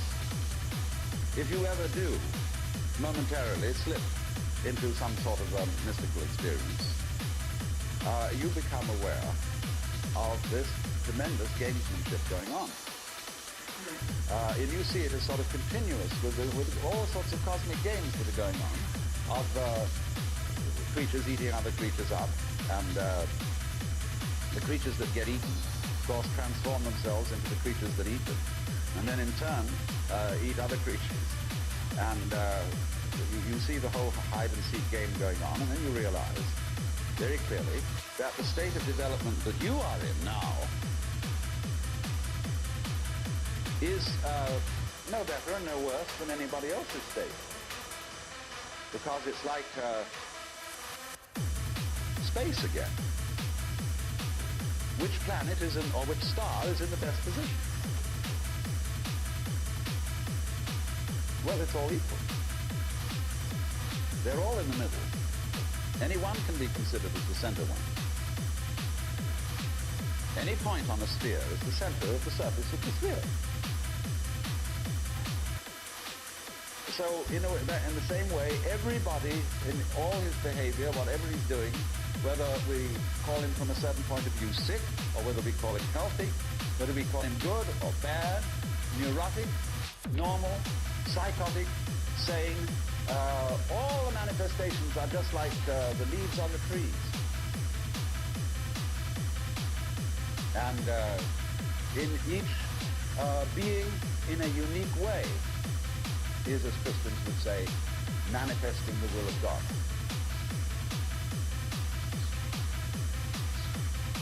So, there really, from that point of view, there is nothing to do to attain Buddhahood. Nothing at all. But you see, that's very difficult to understand, because a lot of people, when they hear that there's nothing to do, try to do nothing. And you can't. Because you are karma, and karma means action. You can't do nothing. But the thing you're looking for, or think you're looking for, is what you're doing. Is what's called you. Only, of course, as we all know, we've got ourselves into the idea that oneself is so difficult to see. Because it's like, as I've often said, trying to bite your own teeth or look into your own eyes, and you can't find it. It's always behind. It's like your head is, from the optical point of view, a blank space. Neither light nor dark. It's right in the middle of everything. And so, one of the great tricks of gurus is to set people looking for their heads. There's a famous story of a king in India in ancient times called Yajnavalkya. And one morning he woke up and reached out for his mirror and brought it over. No head. He was looking in the wrong side of the mirror. And, you know, he was kind of bleary-eyed and had a hangover. So he summoned servants and said, "Ye gods, I've lost my head. Find it." And they said, "But Your Majesty, it's there on your shoulders." He said, "It is not. I can't see it in the mirror. Nobody can show me my head." So they were rushing all over the place, looking for the head. Like a full moon over the dance floor, the crowd moved. Now the trick to that is, of course, standing by the bar waiting to explore. that you are perfectly well aware of your head. He is searching for. Only not in a form in which you expect to be aware of. Watch the body sway. They move to and fro throughout the night. You expect to be aware of your own head in the same way as you're aware of other people's heads. But that wouldn't be true of you, because you've got an inside view on your head. You have an outside view of other people's heads, because, of course, you're taking an inside point of view. But the way in which you are aware of your head is in terms of what you are seeing and hearing.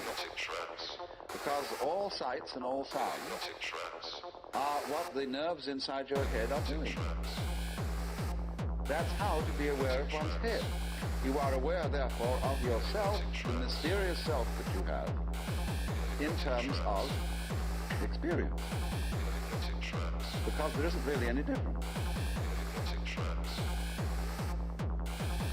But that always escapes people, you see. So perpetually, so long as you don't understand that, you can be talked into going on to all kinds of weird excursions. And just so long as you believe it, you're a sucker. You're hooked. And it takes a tremendous inner confidence and nerve finally to say, "Man, don't play that song. I see through your game." And because gurus are very clever at putting you down. But they're just trying to see how strong you are. Testing you out. See if they can hoodwink you. So long as they can, you see, they're going to go on there. Because they're going to get you to the point where they can't do it to you anymore. Then they'll grab you. And so, one of Rinzai's students, after he saw it, said, "Well, There wasn't much in Rinzai's Buddhism after all. He's searching for Of course there was. He said boldly and straight out, my teaching is just like using an empty fist to deceive a child. You know, when you play games with a child and pretend you've got something here, the child goes into all kinds of physics to get you to open your hand and show what it is, and then there's nothing. Fool. So you can be fooled. As long as you can be fooled. When you can't be fooled, you don't ask the question anymore. Because it's all become clear. It's all become clear that there is no puzzle about this universe. What makes you think there are puzzles about this universe? Very simple reason. You're trying to explain it. And when you explain things, what do you mean by explanation? There are several meanings of explanation. There's really one basic meaning. First of all, to be able to translate what is happening into terms of words or numbers. In other words, to describe. But a real explanation is not just a description. It's a description which enables us to control what we are describing. But didn't we see in the last session that to control the world is not really what we want to do?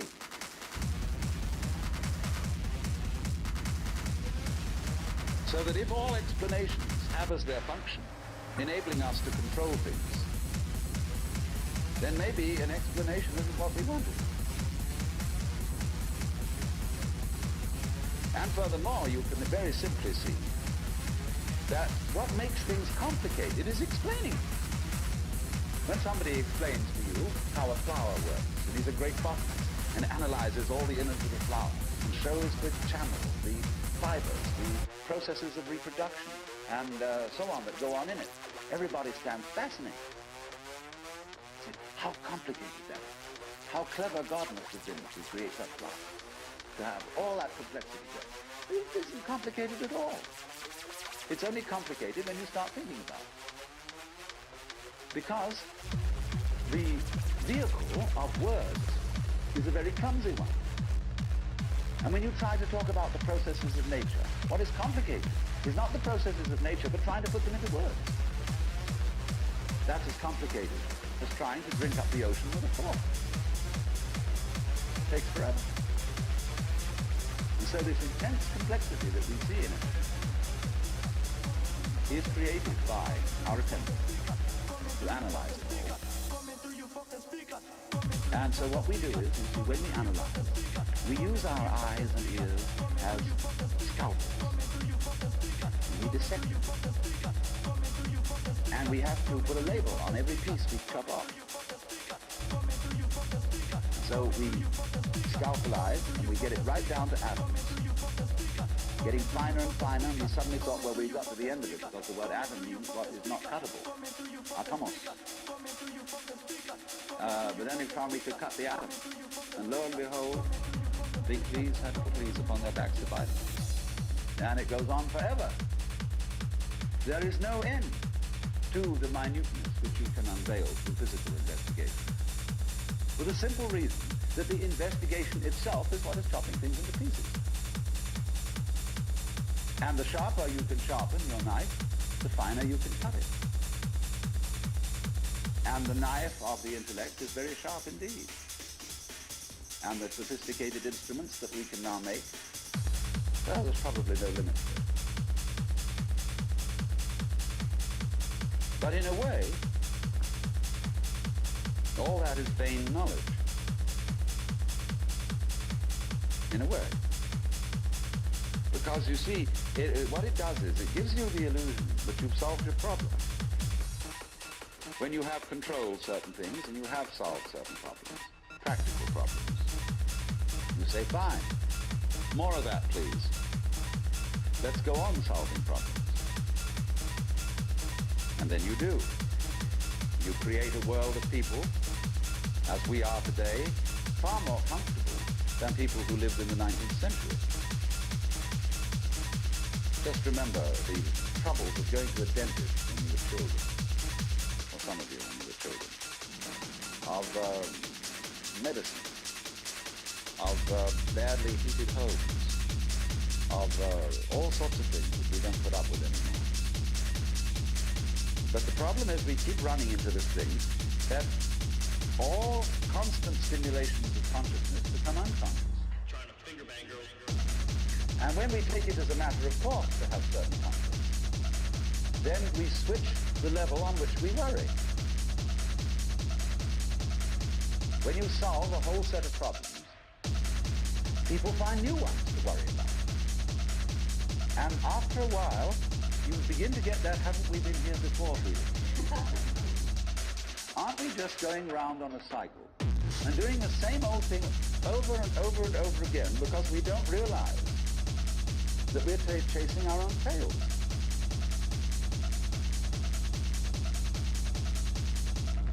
By an eternally recurrent process of not knowing who you are. That is the hide and seek. That is the nature of what the Hindus call the Manvantara and the Pralaya, the period of the Manvantara in which the worlds are manifested, and the period of the Pralaya in which the worlds are withdrawn from manifestation. In and out, in and out. Evermore came out by the same door as another. The thing is to get to the point where you can see that you are doing that in every moment of your existence, with every tiny little atom of your body. You now, at this minute, you see, are the whole system of inning and outing. In other words, you often think perhaps, maybe a long, long time ahead, I shall reach the point where I wake up from manifestation and overcome the world illusion and discover that I am the supreme reality behind all this diversification. My friends, there is no diversification.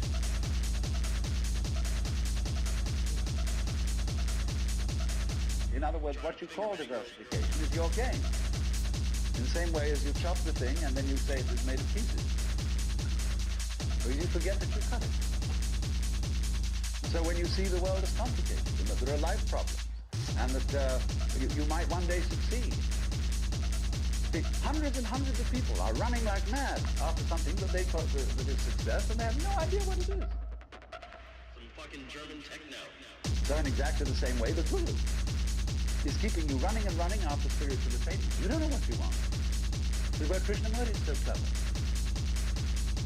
Because he says, if you ask me for enlightenment, how can you ask me for enlightenment? If you don't know what it is, how do you know you want it? Is that any concept you have of it will be simply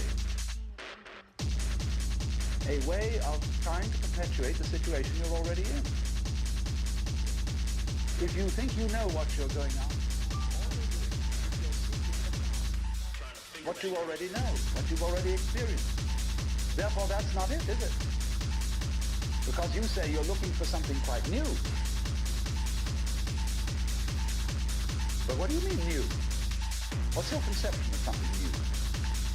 Well, I can only think about it in terms of something old, something I once had. So he doesn't say anything. He doesn't indicate anything positive. Everybody says, why are you so negative? Why don't you give us something to hang on to? Well, the simple answer is it would be spurious. You don't need anything to hang on to. You're it. You don't need a religion. But then you say, well, what is all this religious stuff about then? Why don't we just forget it? You try. By all means, just go away. Don't go to gurus. Don't go to church. Don't enter philosophical discussion. Forget it. But then you'll realize that by having consented to forget it, you're still seeking. What a trap. What can you do? You see? If you stay here and listen to me, or to anyone else who comes around here, you're fooling yourself. But if you go away, you're fooling yourself too. Because you still think that's going to improve your situation. It won't. And therefore, when you discover that it doesn't, you think, well, maybe it was a mistake to go away, and you come back to the guru. He looks at you and says, you are very very inferior student. And you need to apply yourself. Well, I explained what he's doing. But it comes down in a way to some contest to the guru. Will you call it love? You're afraid. Because you might discover that if you do call it love, he's no better than you are. That's what you're supposed to find out. But without being cynical about it. He's as divine as you are. But you've got to call the bluff. There's going to be a showdown. And it's a double bind. The whole situation is a double bind. Because it doesn't do any good to stay here. It doesn't do you any good to go away. Either to do something about it or to do nothing about it. Now then, there's something else. When you understand that, and when you realize that there's nothing to realize, and it's all here, then what are you going to do? Well, of course, this is the sense of the Zen poem. Supernatural activity, marvelous power, drawing water, carrying fuel. Do whatever one does, it doesn't begin. But there's a little element of physical. Like when a child is pestering father or mother with all sorts of questions. They finally get down to the deepest metaphysical problem. Oh, shut up, the deepest problem.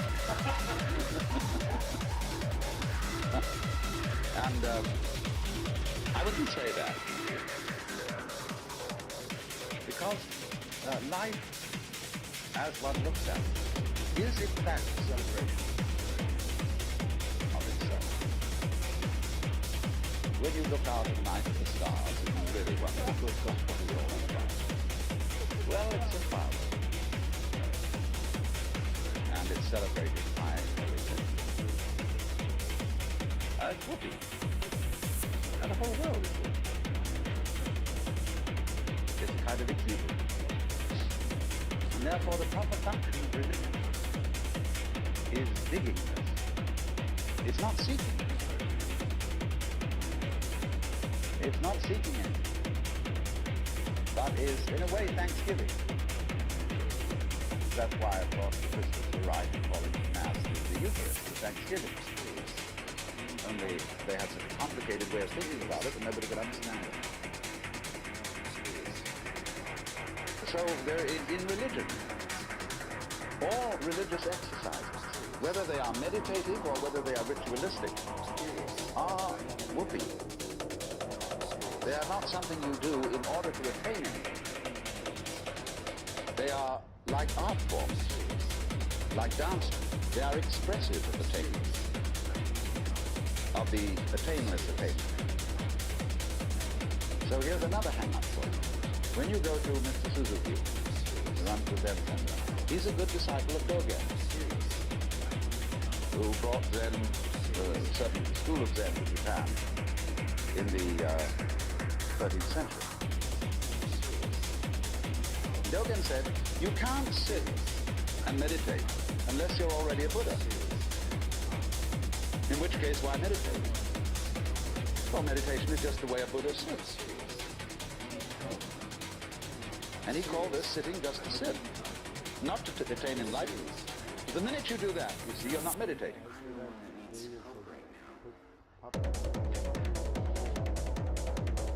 So you only become a good meditator if you're not looking for anything. And therefore, you realize what a great thing it is to be able to sit. And what a great thing it is not to dissect the world with your analytical intellect. To be able to look out at the water or the trees or the floor or the light on it in front of you without calling it light or floor or trees or thinking that it has parts or thinking that it's complicated. It isn't. So when you can sit without thinking, not with an empty mind, mind you, I'm going back to that point, not with an empty mind, but just a non-analytic mind, a non-probing mind, where you're not creating problems all the time, by trying to control it, by trying to control your mind, by trying to control your experience, what you see and hear. You then just simply discover that there is no way of controlling what you're experiencing, because what you're experiencing is you. And to try and really fundamentally control that, this is going around the circle. So if I would say to you now, what you have to learn is to let it happen, that's wrong too. There's no one to let it happen. If I say to you, accept your experience, be calm and open to things, that again perpetuates the illusion that you're something different. So we go round and round. But if there are some people who want to get together and likely would get together to play poker or to have a walk, go fishing, sail a boat, if there are some people who want to get together to meditate and to have rituals, chant, great. It's an art form. You get in the shower, and you can only use it and make it a good art form if you're not using it to get something. And this is what really is the bane of temples all over the world. You go into Buddhist temples where they theoretically don't believe in any God. But there are the people praying. And they're all doing it in order that we get a male child next time around, or that the horse recovers from a disease, or that mama gets cured of a dropsy. And all these petitions are going on and on and on.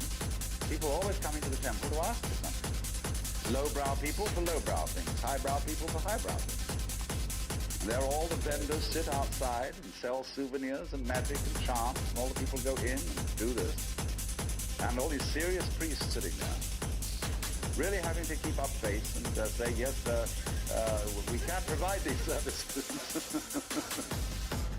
On the other hand, if you go in to one of these temples, along with all the faithful followers, and have a ball, buy a bead, buy a candle, buy a this, buy that, buy some incense, go in and dig this great thing going on, salute the Buddhas or the altars or the crucifixes or what you will, but don't take it seriously. And this is one of the great important transformations of today in our consciousness, is that a great many people are finding out that religion is not supposed to be taken seriously. This is a shocking thing to many people. There used to be an old saying that a religion is dead when the priests laugh across the altars. That's true in one sense. When the priests know that they've got a racket going, and they don't believe one word of it, and they're laughing across the altar because of all these suckers around doing it, then it's true.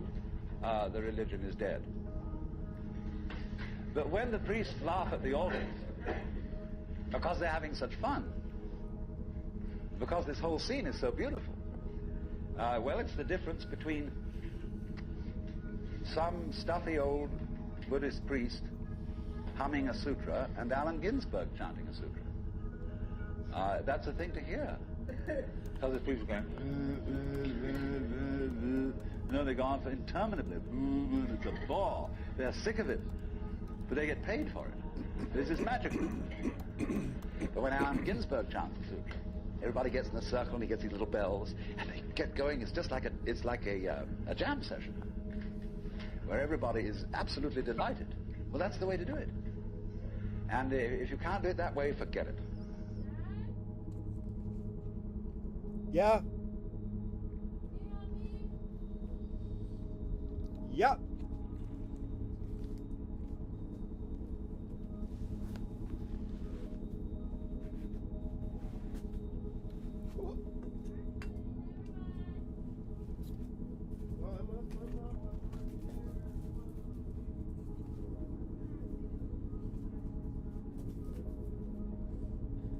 In terms of what God is like,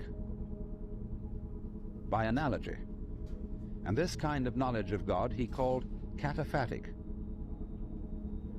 From the Greek pheme, to speak or say, kata, meaning to say according to, that is to say, to speak by analogy. Where he used, though, entirely negative language about God, this sort of discourse was called apophatic.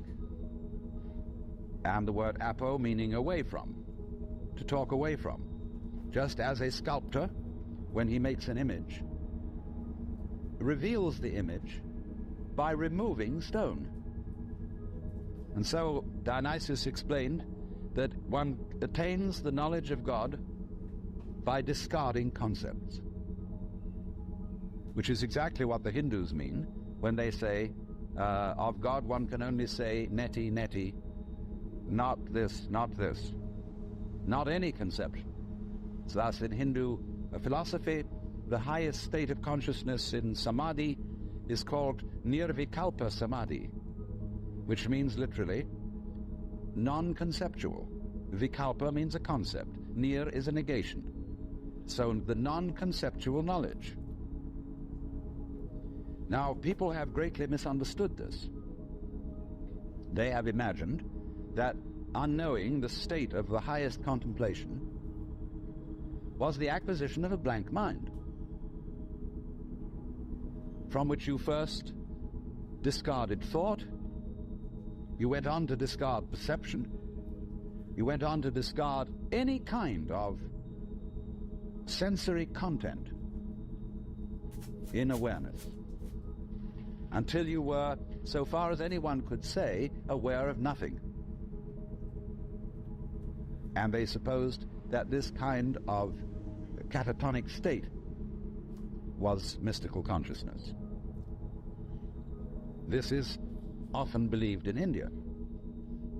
If you go to the Vedanta Society and ask what do you mean by nirvikalpa samadhi, they will tell you that the one in that state has no consciousness whatsoever of the sensory world, that he is completely absorbed, as you sometimes see Hindu holy men sitting in a state where they are blind and deaf to everything going on around them. The founder of Chinese Zen, known as Huainan, described people like that as no better than pieces of rock and lumps of wood. He said it's a very serious mistake indeed to confuse sunyata, the Sanskrit word for the great void, which is both the ultimate reality and the consciousness thereof. He said it's a great mistake to confuse it with nothingness.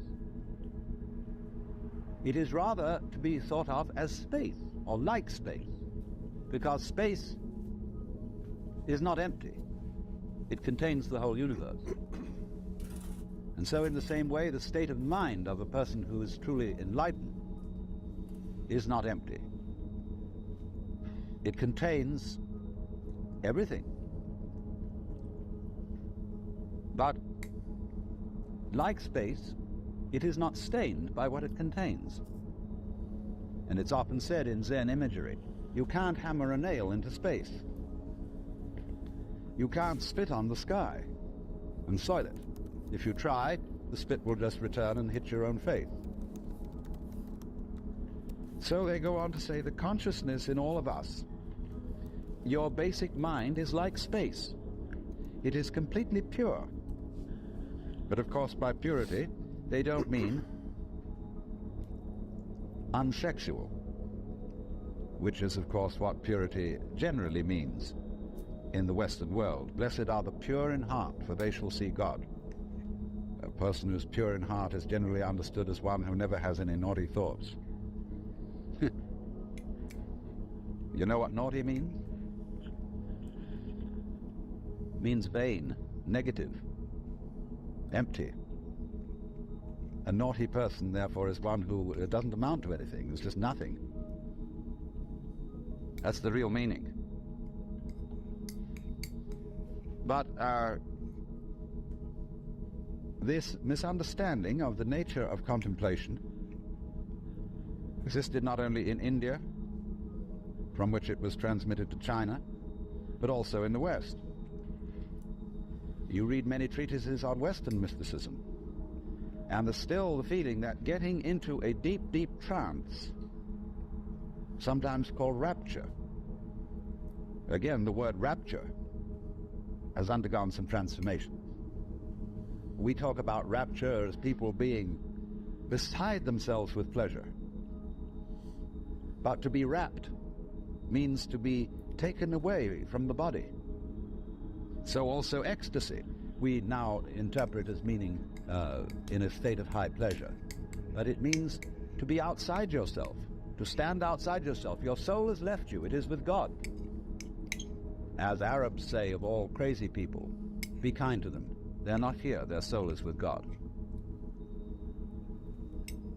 But actually, if it can be true, as Buddhists say, that nirvana and samsara are one, and if it can be true, as Christians say, that the spirit can be made flesh, the word can be made flesh, then obviously the highest form of man is not sitting in a trance like a lump on a log, with a perfectly blank mind. Because if that were the highest state of consciousness, it would be an exclusive state of mind, a state of mind that shuts out life. And in that sense, it could not qualify for being what the Hindus call non-dualistic. They always speak of the highest reality as being not one, because one excludes many. Not nothing, because nothing excludes something. Not being, because being excludes non-being, and vice versa. And so they use this word non-dual to mean that which doesn't exclude anything, which, as it were, has no outside. As we say, space has no outside. You can only have outsides inside space. You can't have any outsides outside space. There is no outside space, even though space may be curved and finite.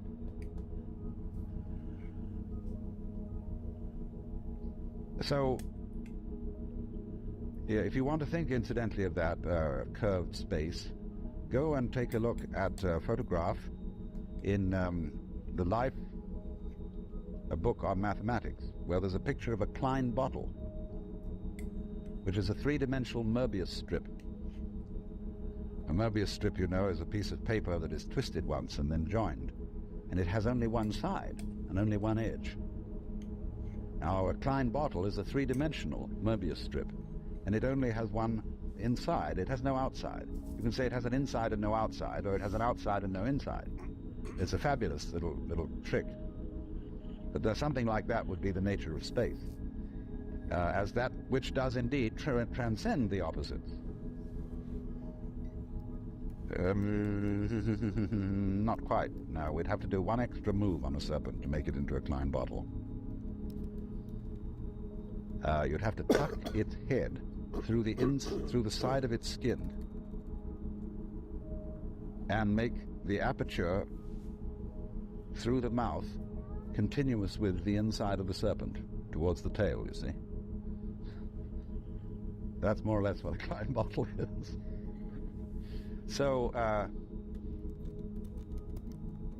what I'm getting to, I'm giving you something out of the general history of religions to show that what has been meant by the mystical state, the state of samadhi or awakening in certain traditions, is not this state of trance, but a state of consciousness in which you can perfectly well carry on your daily affairs. And of course, what is meant by a bodhisattva as the ideal type of Buddhist person is that he is not rapt, that he is actively engaged in the life of the world, because he has gone beyond the illusion that nirvana is to be found away from everyday life. So what is then the point of meditation? Why meditate? Why do you have to crawl off into a hole, or go to a Zen monastery, or retire and be quiet, when this is only a withdrawal? Is there anything to be said for it? Well, meditation is, in that sense, as a practice, as a discipline, is a very curious problem. Because from one point of view it's a help, and from another point of view a hindrance. And I think we have to understand, first of all, that meditation exercises are medicinal rather than dietary. The same could be said of LSD. A medicine, not a diet.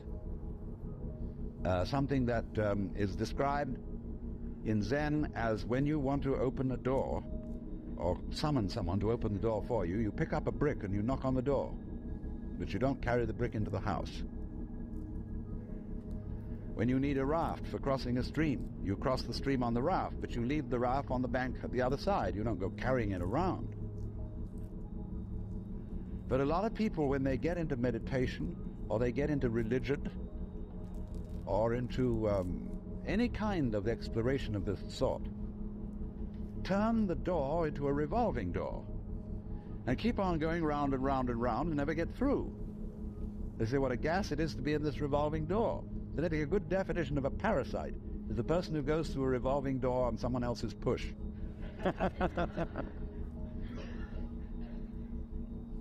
So there are all sorts of people in the religious racket who are going through revolving doors. And they're very bitter about people who walk right through and leave the door behind, because they say, well, you haven't paid enough respect. You must really understand religious one-upmanship. It's a tremendously important thing. And don't be caught out by this, because what happens is there's a little game going on, which I'm going to initiate you into. And it's played in Zen, which is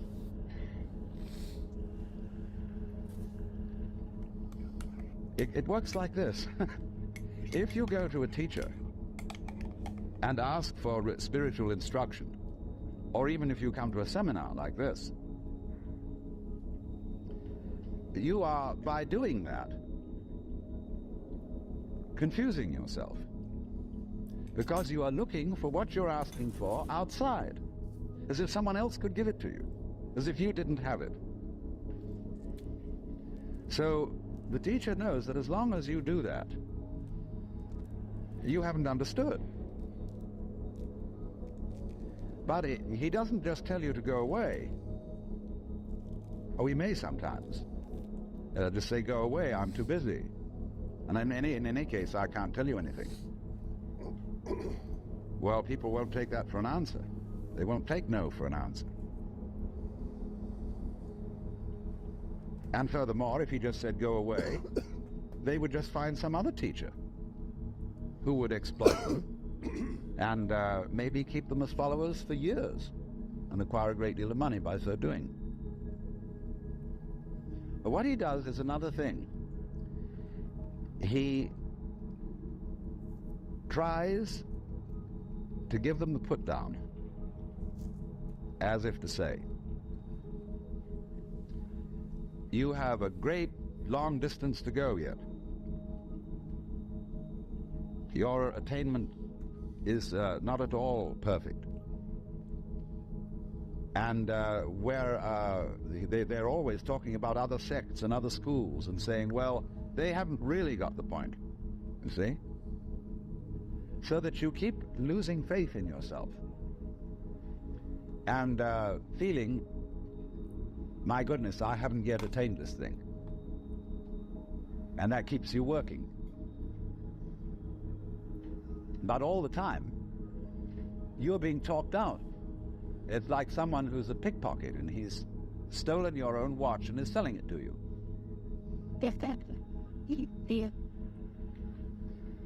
But just so long as you can be talked out of yourself, you deserve to be.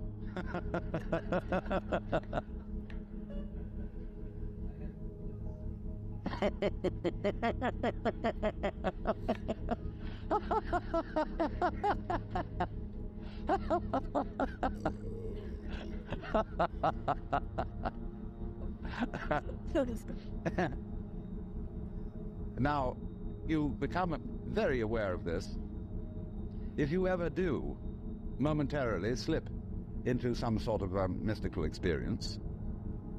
You become aware of this tremendous gamesmanship going on. And you see it as sort of continuous with all sorts of cosmic games that are going on, of creatures eating other creatures up, and the creatures that get eaten, of course, transform themselves into the creatures that eat them, and then in turn eat other creatures. And you see the whole hide-and-seek game going on, and then you realize very clearly that the state of development that you are in now is no better and no worse than anybody else's state. Because it's like space again. Which planet is in, or which star is in the best position? Well, it's all equal. They're all in the middle. Any one can be considered as the center one. Any point on a sphere is the center of the surface of the sphere.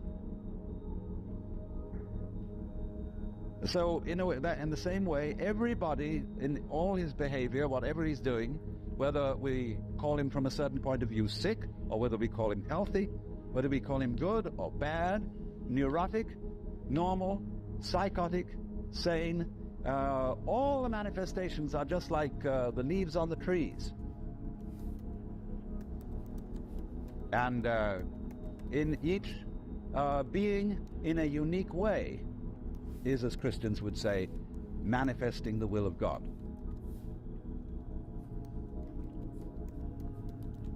So, there really, from that point of view, there is nothing to do to attain Buddhahood. Nothing at all. But you see, that's very difficult to understand, because a lot of people, when they hear that there's nothing to do, try to do nothing. And you can't. Because you are karma, and karma means action. You can't do nothing. But the thing you're looking for, or think you're looking for, is what you're doing. Is what's called you.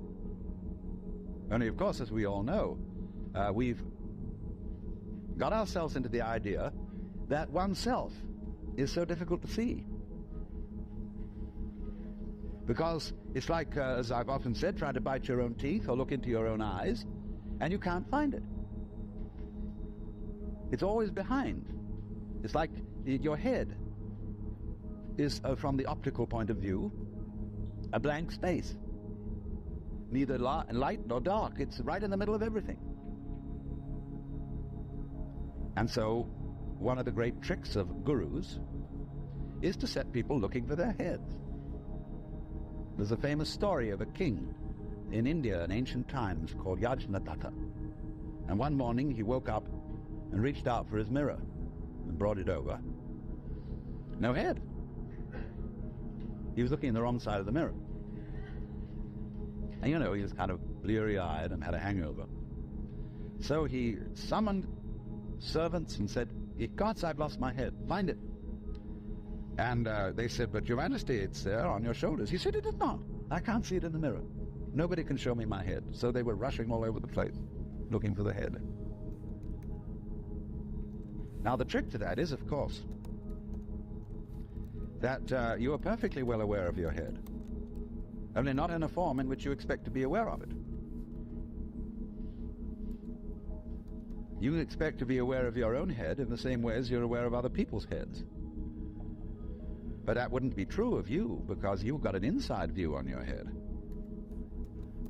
You have an outside view on other people's heads, because, of course, you're taking an inside point of view. But the way in which you are aware of your head is in terms of what you are seeing and hearing. Because all sights and all sounds are what the nerves inside your head are doing. That's how to be aware of one's head.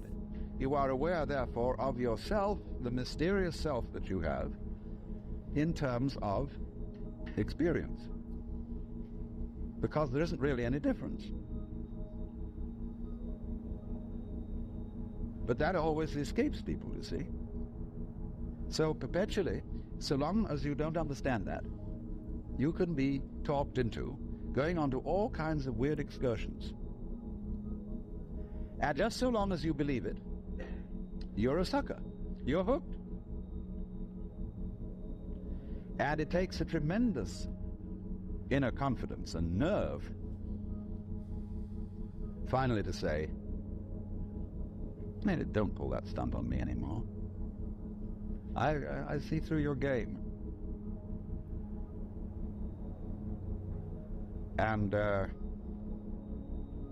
because gurus are very clever at putting you down, but they're just trying to see how strong you are, testing you out, see if they can hoodwink you. So long as they can, you see, they're going to go on doing it, because they're going to get you to the point where they can't do it to you anymore. Then they'll graduate.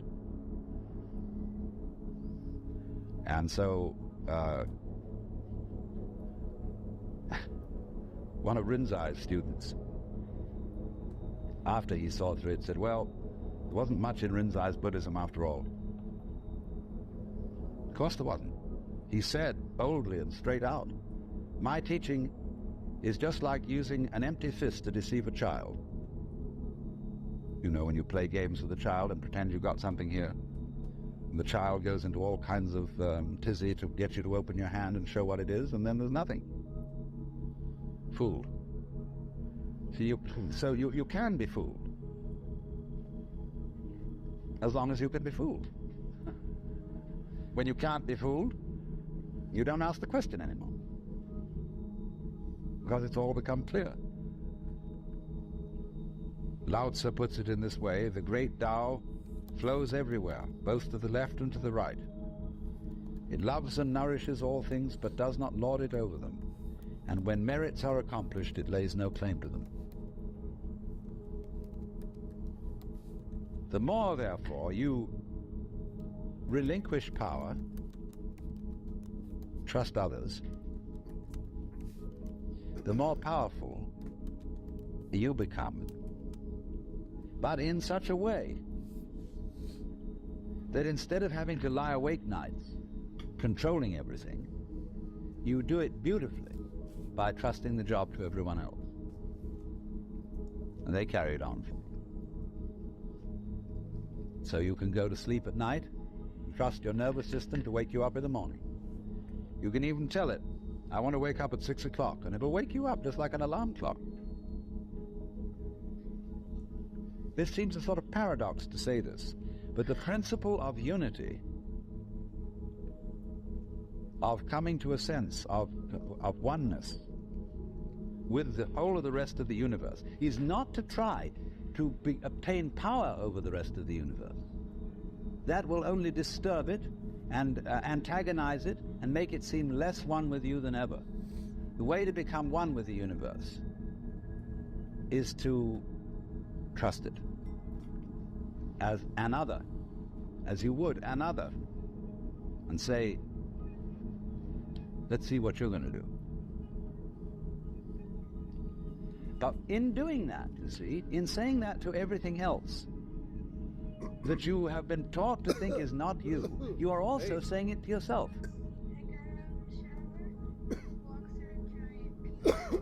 Because finally, as I pointed out, you do not know where your decisions come from. Okay, I'm on my way to help. They pop up like hiccups. You're right there. Bye. And when you make a decision, people have a great deal of anxiety about making decisions. There's this guy who